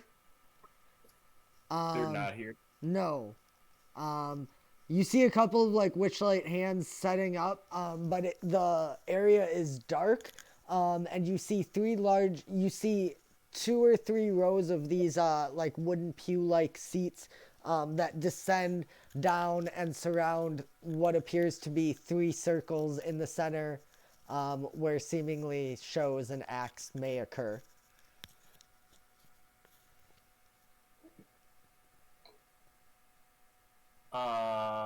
I was going to actually see about doubling back and grabbing the mine. Okay, so you guys leave. It will take you a little longer, so if that's the case, we're gonna go back to them as you continue making your way back to the Hall of Illusions. He said making us a liar. What? What? I wasn't gonna walk back there with the kenku.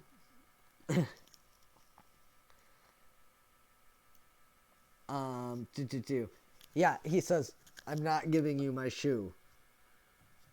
Now, if you know where that pest is, go get rid of them. Or you can you can go tell Burley he's out patrolling the hedge, and he'll go take care of them. In this time, DM, I would like to start slowly, like, prestidigitating, like, some big crocodile tears that just flow down the mime's face, and, like, if I can, maybe, because it's a small illusion, but just puff my eyes up, I guess. Or if I could have done that when I disguised myself. To make it look like the I would mime allow has the been puffed up crying. eyes with the disguise, and if you want, you can honestly just do a performance check to see how well you fake cry.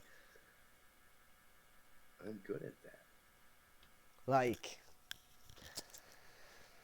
I'm that's okay at yeah. that. Yeah, I mean, tears come out.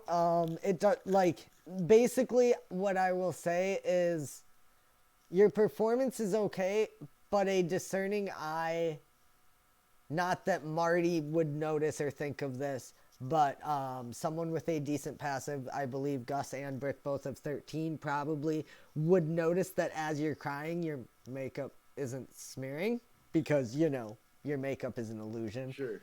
But again, I'm so yeah, you just kind of come up and you have a few tears coming out with puffy eyes. And I'm gonna, like, rush over to Thaco and Marty is going to mime that a small little bird just assaulted him and was seen near the front of the carnival. Give me another performance check. Just because this is different and I don't want to lock you into that. Oh no! Thaco looks at you, he's like, are you getting worse at that shit, Candlefoot? I just nod. And then I'll try.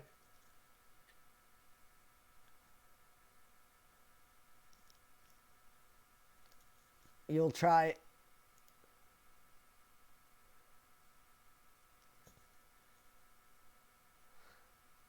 And like I'll start getting angry then, like, Whoa. Candlefoot. Calm down.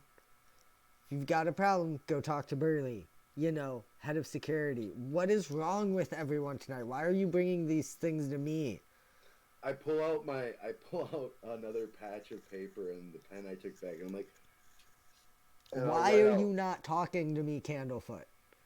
He writes out, "Stole my voice."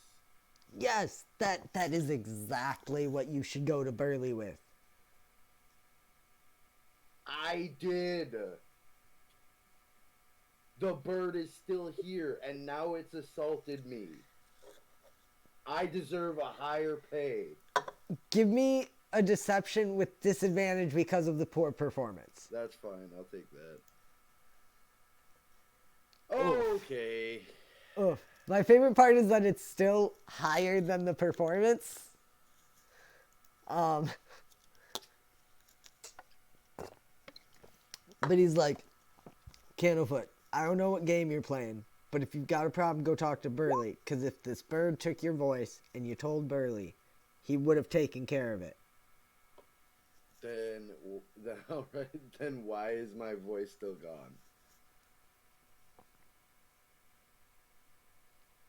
Have you even seen Burley? As I said, he's patrolling the hedge like he normally does. While Mr. Light and Mr. Witch are getting ready for the show. I'll turn to the other two and I'll be like, "Did you see Burley? We just came in that way. I didn't see him anywhere." You know patrolling doesn't mean he's everywhere at once, right? I'm waiting for the other two to answer. Oh. I mean, I suppose that might make sense. I was not aware that's how that worked. Well, Marty, as the mime, just wrote and asked you guys, "Did you see Burley?" We were just all around the hedges and didn't see him at all. Yeah, no, I didn't see him. Oh, I didn't go around the hedge. I just walked right through it. And Rick will like elbow Look, elbow guys. Gus. Look. I really like you, Brick, right now. I don't know why, because normally you get on my nerves more than everyone else. But these guys are really getting on my nerves. And you all are well aware that Burley is security. I again don't know why you guys think I can do anything to help you right now. Because I have a complaint to take to Mr. Witch and Mr. Light. You can lodge that complaint with me and I will pass it on. You just told me to go to Burley. I told you to go to Burley to deal with the problem. If you want to complain, I you can have, give that and to you me. ignored me multiple times. Yeah, you claimed Burley didn't deal with it, and I don't buy it. They were just telling you the bird is still here. So then he hasn't taken care of it. Right. Because you're here. I'm not buying it. I don't get what you're not getting. I don't get any of this. So if I go out there and I get assaulted and killed, what happens? What complaint would you like to lodge with Mr. Witch and Mr. Light? That your security is shit. I will let them know. I literally had my voice magically stolen and have been assaulted now. And his personal whatever the fuck you are, and I will write that out, whatever the fuck you are, won't do anything about it. Won't tell Mr. Witch, won't tell Mr. Light, and keeps telling me to go to find someone who's been told about the problem. Which again, if the Kenku is here, I do not believe that you have told them about the problem. As you just stated, you did not see them. Burley, I did not see him around the hedges, no. But I've told him when the thing stole my voice. You can tell that Thaco is thoroughly disgruntled and that if it weren't for your current spell, he would probably have kicked you guys out by now. But that that he does fully intend to like go and pass this on to Mr. Witch and Mr. Light, as he and you are aware that they are aware there has been a Kenku causing trouble for days and they want the problem dealt with and the Kenku kicked out. So the fact that it hasn't happened yet is significant, but not enough for him to go get them now, as you don't have the Kenku or any evidence that you have the Kenku with you. That's fine. Marty's annoyed and casts sleep. Didn't you use your last spell on Disguise Self? Nope, I used my... Remember, I got one because we leveled up, and then I used my 2 sorcery points, so I went to 2. all definitely have lower health than this guy.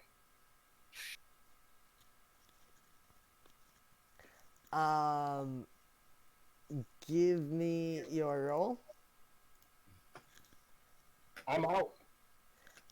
Yeah, I need to see everyone's... I have character sheets. I can look. Wait, so I don't get to pick where I place it? No, it You're just goes gonna decide for in me? ascending order from lowest From to highest the of point health. that I pick. That is true. So if I do it out of range of my allies, then none of them will be affected. That is true.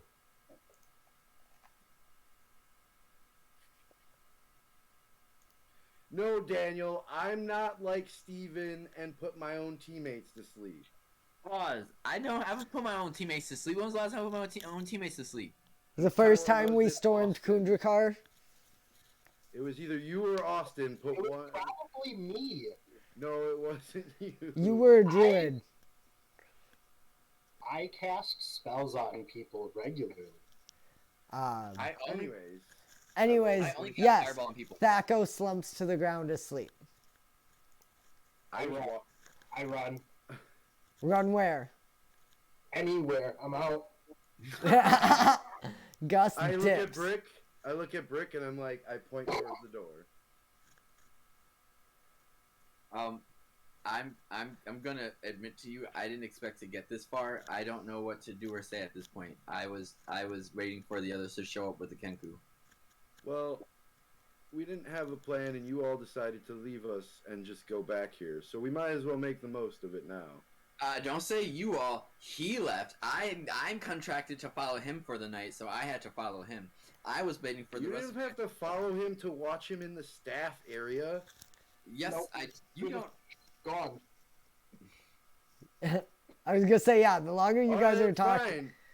fine. Alright, fine. Be a pussy your entire life, and I'll walk through the door. Oh, wait, I'm sorry, Don. I apologize. I knock, then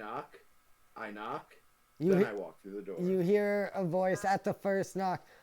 What is it now, Thaco? I still knock twice more. Thaco, what do you want? I open the door and pick my head in. Ah, Candlefoot. What's the problem?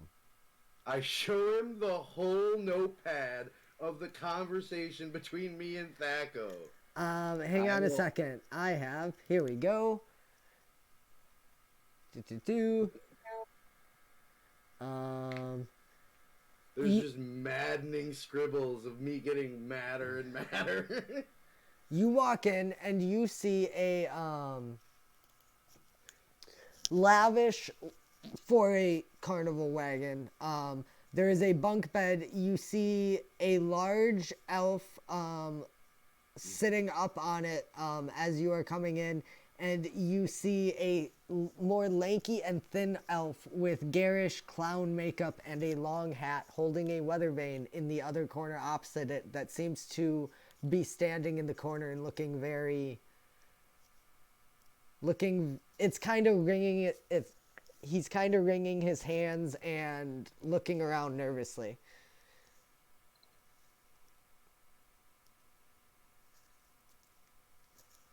He looks and he says, "Yes, as we told Theiko, we are aware of the troublemaking kenku and have been looking and trying to catch it, but no one has been successful so far. I'm confused on why you felt this was immediately necessary to bring to me. We are aware that it took your voice a day ago, Candlefoot. We are doing everything we can to find it." He points to he assaulted me again. He's here. Out front somewhere. We're aware. We have everyone watching, but the troublemaker seems to hide exceptionally well and take different forms, from what our intel has gathered. So, and Brick will like Brick is like was like smoking in the corner and like realizes that like his cigarette's still lit and like will like put it out on like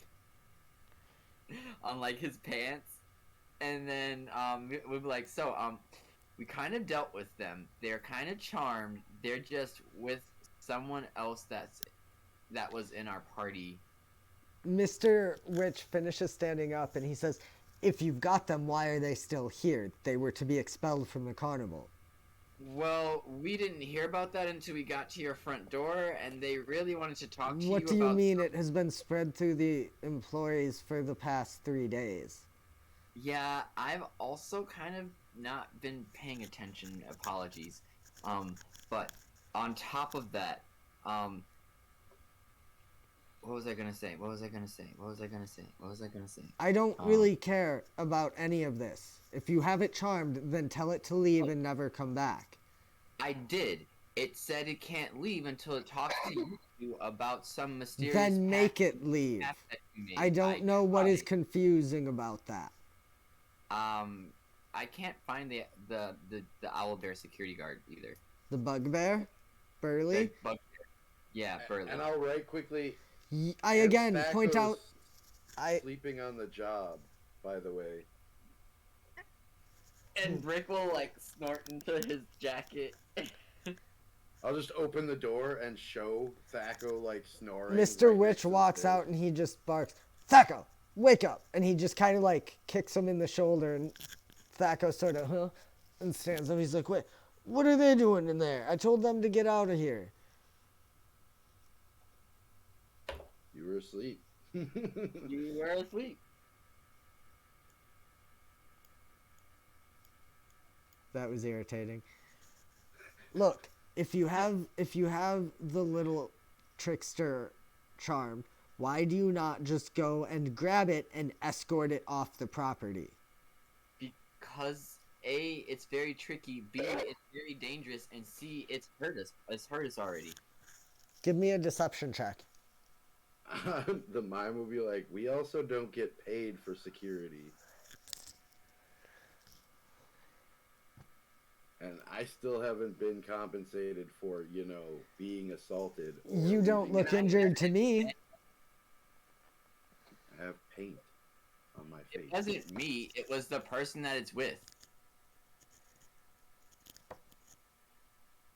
Look, I cannot assist you in this. You need to find Burley and get him to go with you and escort them off if you are so incapable of doing it yourself.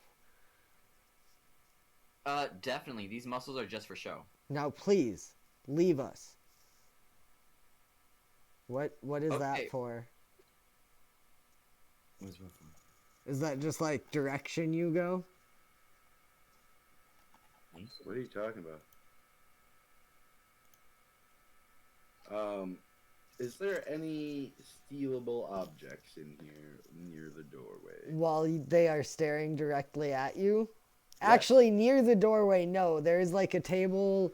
The bed's like right here to the back wall. There's a table over here with with 2 chairs.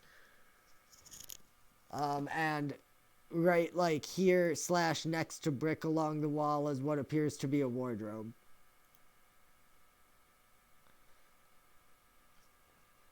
But Okay. your floppinesses, I have questions. We don't have time for your questions. There's a troublemaker about, and we have a show to prepare for. And we've dealt with the troublemaker, for lack of better words. Except that you haven't. You have stated multiple times it is still here and you cannot get it to leave, so you have not dealt with Yes, it. Now but it's been please leave apprehended. us until you have dealt with the troublemaker. I just walk out the door now. I follow and slam it behind me. And I'll write just like on a whole new page in like 38 font. These are the people you work for? ? And then Hold Brick it up will, to you. Brick will add an exclamation mark behind it. I'm going to pause us there because while all of that was happening, you guys would have gotten to Candlefoot. And seeing you approach, he would have rushed over towards you and then immediately stopped as he saw Kettlestein moving with you, Valdemir. He'd be like, no, it's, hey, that whole thing was a misunderstanding. You gotta understand. It's, we're cool now. We're cool. Is that so? Oh! Wait, aren't you like a mime? So, like, I'm a mime, not a mute. At least not until that one came along. I think I did better when he was moved. I was just thinking, you know, okay. Well, anyway, you know, me and the flamey hair guy and the you know, the fun one and the old you know,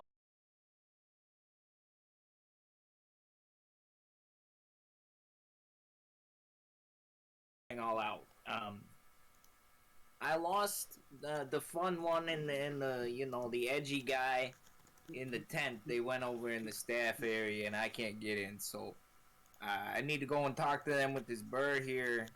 And I was wondering if you know, maybe you Hang could help on. me. Audio seems to have frozen on stream. You're good. You got it. Oh, okay. Okay, cool. Never mind. I'm sorry.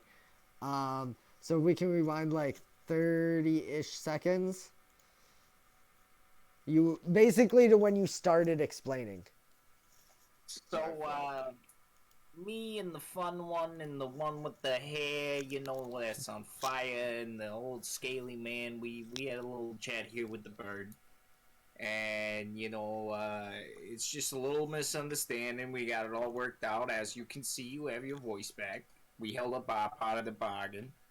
And I lost all the fun people over in the staff areas. So I was coming over here to see if, you know, you could help me out, get over there. And I just need to, you know, meet up with them. And apparently this bird here needs to go and talk to Mr. This- Witch and Mr. Light. Bird needs to be taken off the premises.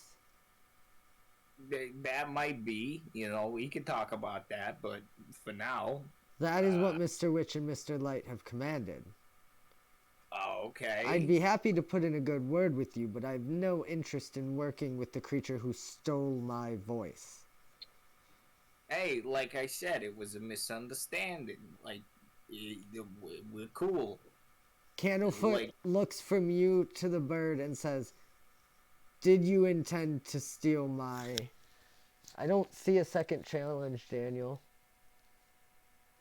But what's it called? He says, did you intend to steal my voice? Or was it an accident? And the creature kind of looks down and looks from side to side and just nods. And Candlefoot says, "Not much of a misunderstanding there." Hey, they didn't mean no harm. They said they didn't mean no harm, and like, If hey, they didn't mean no harm, they wouldn't have been ruining every show and stand at the carnival for the past 3 days. well, think about it, man. All they wanted to do was talk to Mr. Witch and Mr. Light, and they could have brought that about in a much easier fashion, but everybody decided to make things hard. I kind of feel for this bird. So what I'm hearing is they came into the carnival that Mr. Witch and Mr. Light put on for everyone and helped set up and do everything for. It would not exist without them. Demanded to speak with them, and when they said they were too busy, decided to go around ruining the carnival. That seems to be an oversimplified version of events, yes. And he'll... Give me 1 second, Don. You're okay. God, I hate Faye. Without them, nothing of this carnival would happen. Don't worry about the 30 people that work the stalls and everything else. He'll cast Charm Person. Okay. Oh God, there's so many charmed persons in this group. Doesn't matter.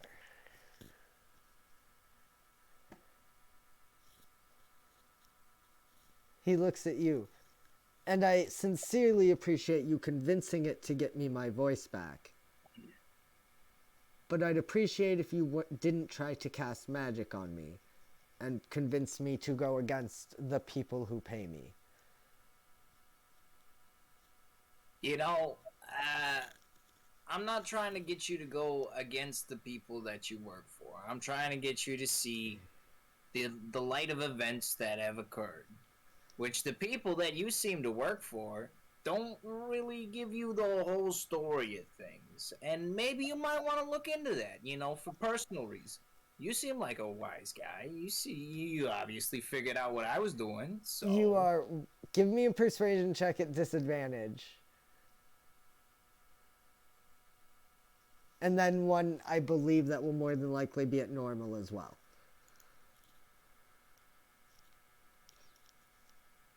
And then another one? Yep, at normal, we'll say. Okay. He says, look, I know there's been some weird stuff going around, and I may be willing to help you try and get to the bottom of it. But I will not work with that creature, and as far as I can tell, you've done nothing but try to convince me to go against the people who pay me. Mr. Witch and Mr. Light are good people. Whatever's going on, they may know about it, but I can promise you that whatever it is, they didn't have a choice. Well... This creature has always... done nothing but spread gloom for days and needs to leave the carnival, or you will not have my help. Alright, well, I can't get it to leave the carnival till I go and see Mr. Witch and Mr. Light, so... I'm gonna go back over to the Big Top, and we'll see what's what. That's hilarious. As you say that, Candlefoot says, fine, then I will. And the two kind of start, for lack of a better word, wrestling and rolling on the ground before Candlefoot ends up getting a hand on the creature's wing and begins not dragging it because it's like standing and walking, but you know, like dragging it along toward the entrance of the carnival. Hey, come on. There's no... Hey, he didn't mean no harm. Now, you're hurting him. That's not fun. That's not cool. You're bringing down the vibe. Are you doing anything other than speaking at this point to stop him? No. Okay. Because he is not stopping at this point. You have not convinced him that this kenku is worth anything. So he continues dragging him away as you kind of shout after him. Okay, I'm just gonna let it happen for now. You're He'll just- just keep shouting after him and keep running. Okay. So we can move this to that layer. Hey, I haven't gotten him to apologize to that mermaid yet. I'm trying to set things right. I can't believe you're doing this to me, man. Are you still waiting for Candlefoot to come back? Are you... I'm chasing after him. Oh, I thought you said you weren't doing anything. Okay. No, I was gonna like just keep making like a scene. Honestly, when you mention the mermaid, he starts walking faster. Oh man. I don't know. Not that you can't continue following him, but unless you physically grab him to stop him or No. try to break the grapple, he's not stopping. I'm sorry. That's okay. We'll just keep following him all the way to the entrance then. Past I the guess. Calliope. You do see like several like witchlight hands and people working the various places start clapping as they see Candlefoot dragging the bird out.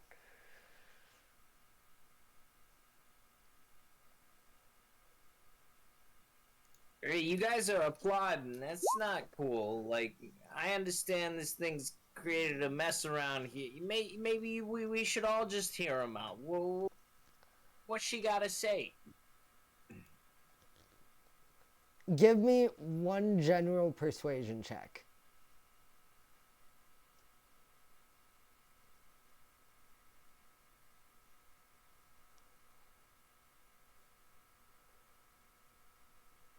Oof. These rolls. You're trash.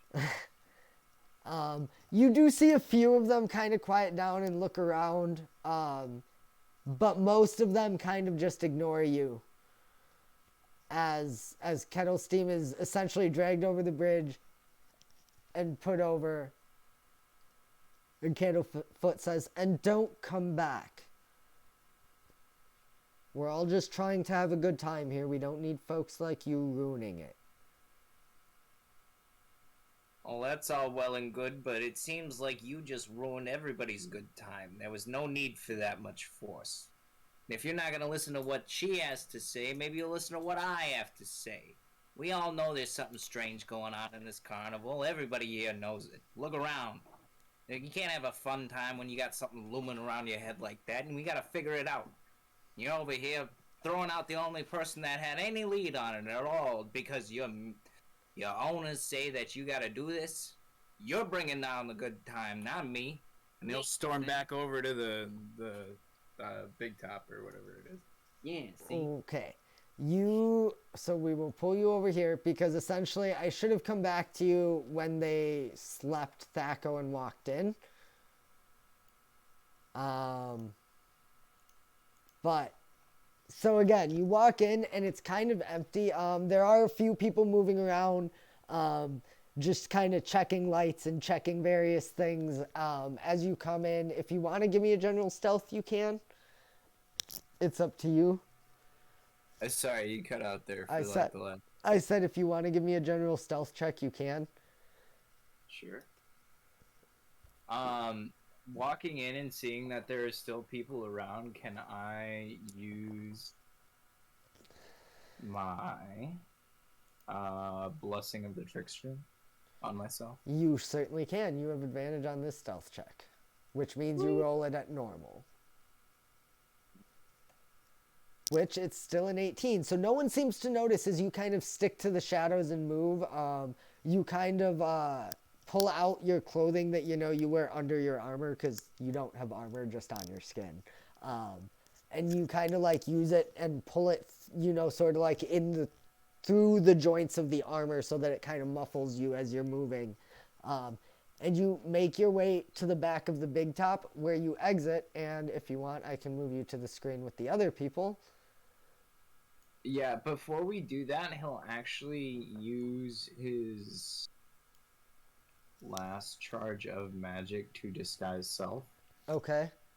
As kind of more, like, it would still look like Voldemort, but if he wasn't all ghastly and, like, gross and stuff. Okay. Very, like, well robust and handsome and, like, full. Okay.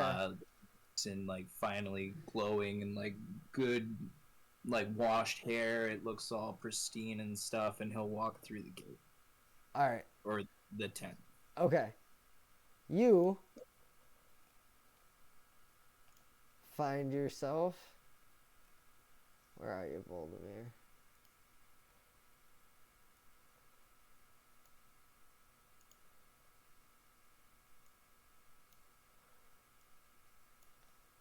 essentially right here on the outside of a hedge wall. So basically there's the tent and there's like 10 feet and then the hedge wall. And in fact, nope, does not notice you. So the hedge wall is still there. I have to like muscle my way through it. That is correct. Okay. I'll do so, I guess. Okay. Strength check. Yep.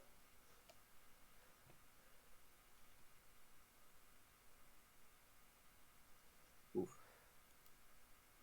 You take 6 points of piercing damage and move at half speed as you're making your way through. Unless you dash, I don't believe you can make it through. I will. Okay. As you come out would be when they are exiting the tent, the wagon. Gus, where are you going? Don't know. I never do. Which direction do you wander in? Do you go back to the main thoroughfare? I rolled a 4. Whichever direction that takes me. That doesn't. I know. Let's just go west. West? Okay. So you walk back toward the main thoroughfare and find yourself walking past the Big Top and into the main thoroughfare. You can see the entrance to the carnival up ahead and the various attractions to your left and right. What kind of attractions are there? There are all kinds of attractions. If you really want, I can go down the list because Gus would know, even if he doesn't know how to get to each one necessarily with how you've been playing it.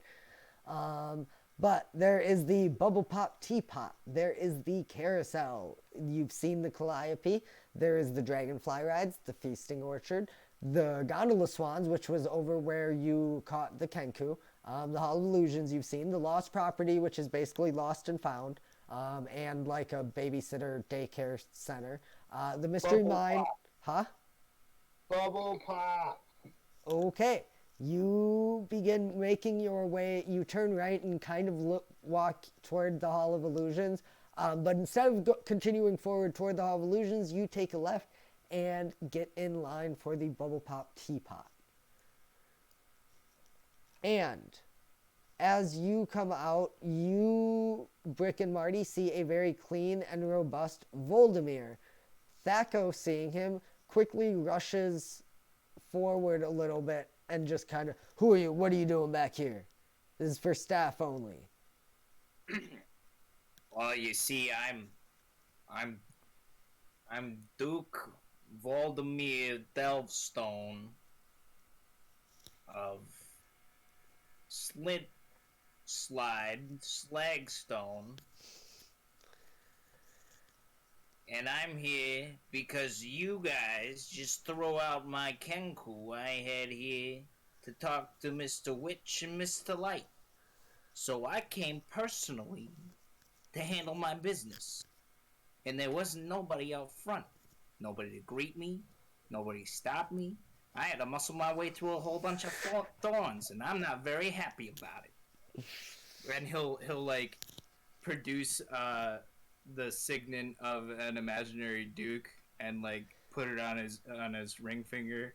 He'll be like, I almost lost my ring in you stupid bush. I think I'm gonna ask for intimidation. Sure. This Can I have advantage? I won't. I'm just having them accept the Duke and the story because that is in theory, I believe, because of your charlatan background. I think so. Yeah, I'm just, that passes. He believes you are Duke Valdemir Delvestone of Slip Slide Slagstone. Yeah, like it is there. So I'm just letting that go. That being said, I don't think nobility. What I will say is nobility doesn't really carry a ton of weight with these folk.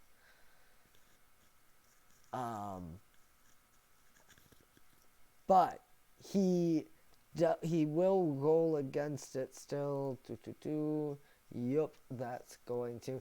And he just kind of looks down. He says, your lordship, you must understand that the owners of the carnival are extremely busy and can't simply talk to everyone that comes by.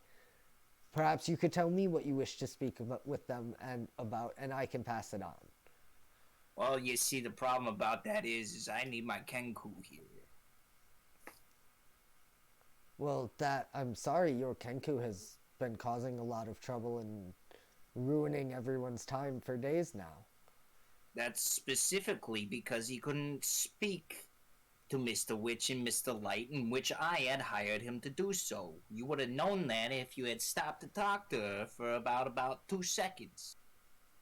The clown kind of looks from side to side, looking very nervous, and he says, look, I'm just the messenger. All I know is that Mr. Witch and Mr. Light don't talk to anyone who they don't want to talk to, and the best way to get in their favor isn't to ruin everyone's time at the carnival. I'm hearing that. I'm not trying to ruin anybody's time. That's why I came directly here to handle my business. So, like I said, if you would like to lodge your complaint or whatever your concern is, I'd be happy to carry it on to them. They're preparing for the extravaganza in an hour. They really need their prep time. I'm hearing that. I understand what you're saying. Maybe perhaps after the extravaganza I can go out front, get my kenku, come back and meet Mr. Witch and Mr. Light after they handle their business so we can discuss our business.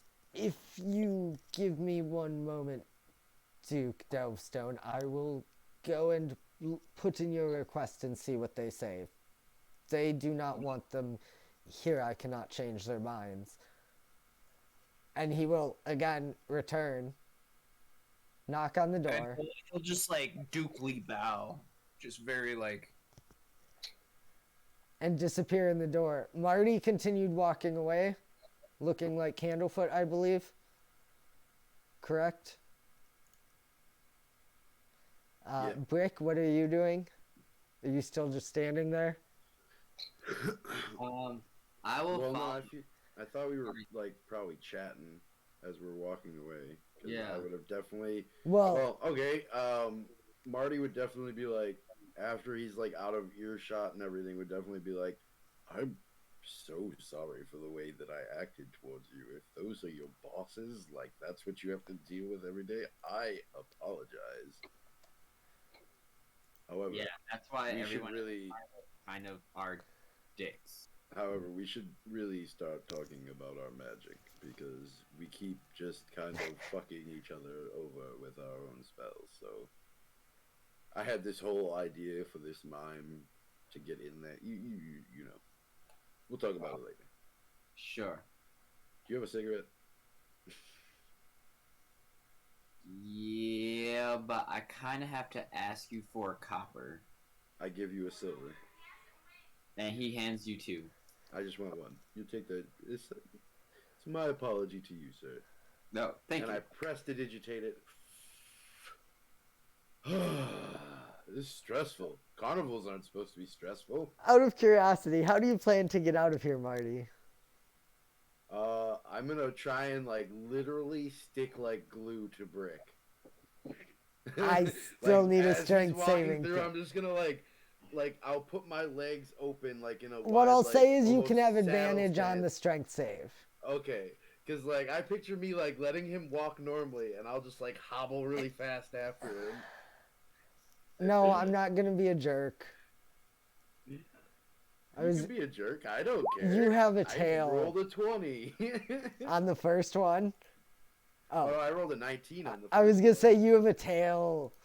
Yeah, I'll take it. I have a tail. It doesn't matter. It's still half damage, just like it was last time.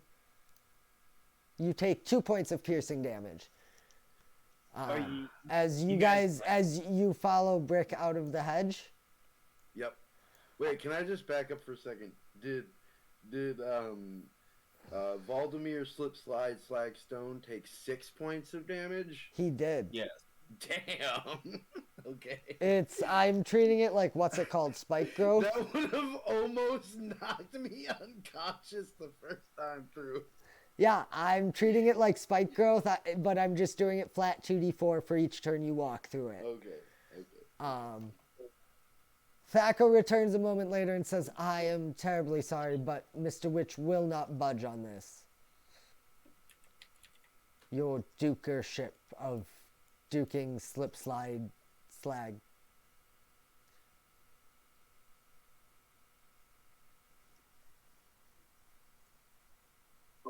They said perhaps if you wow them at... And he kind of walks forward to you and looks around and he says, look, you didn't hear this from me, but sometimes if you really wow them during the extravaganza, we kind of let folks do their own act. Sometimes if you wow them during the extravaganza, they'll pull you back to talk to them. Maybe put on a show, impress them. You said I got an hour to do that? I mean, you made it back here through all our defenses. You must have some kind of skill. I'm telling you, there was nobody out there. I was talking about the hedges. Most people don't willingly stab themselves to walk somewhere. Listen, what I gotta talk to about these guys is real important. I'm sorry, that's the best I can do. I hear you. So I'll be putting on a show. Better be there. And he'll just, like, go back and slide back through the bushes, taking whatever force damage. I was gonna say, give me another strength save as you walk back through. Oh, God.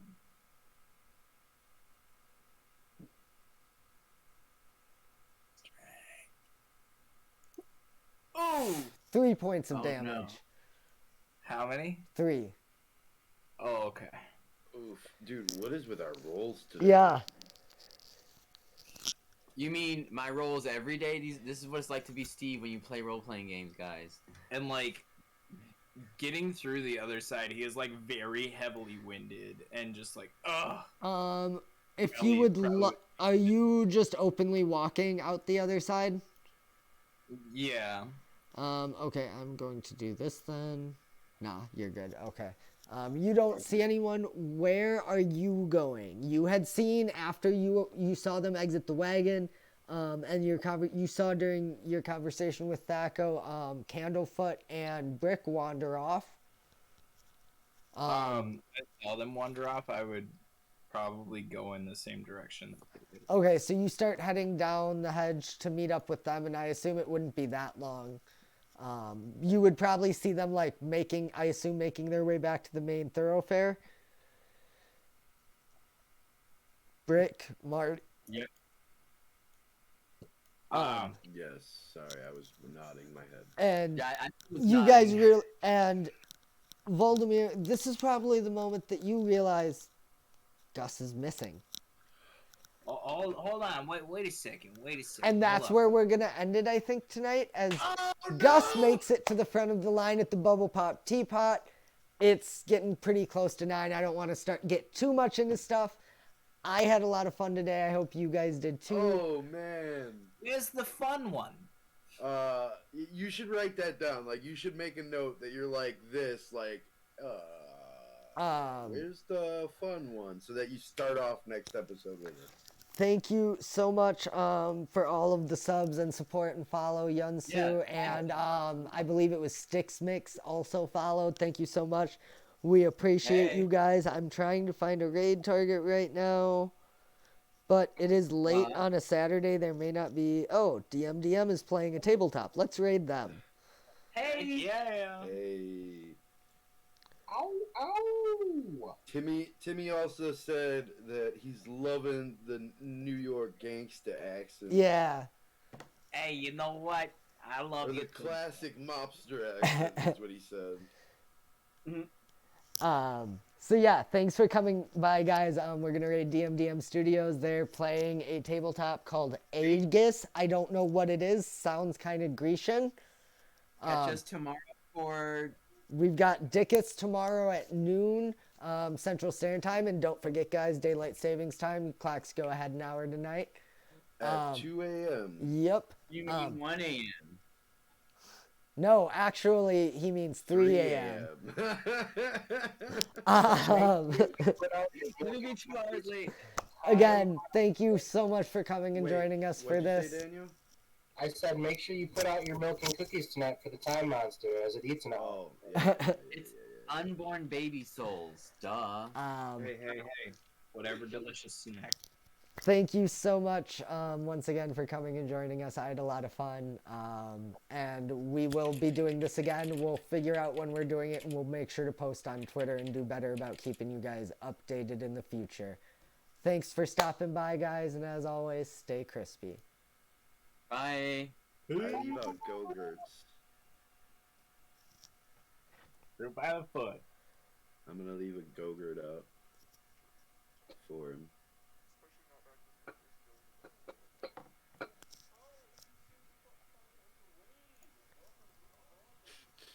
What if it was like a? What if it was So like let's get this straight, right? Let's get this straight, right? Yeah. Me, Steven, and Christian all have charm person.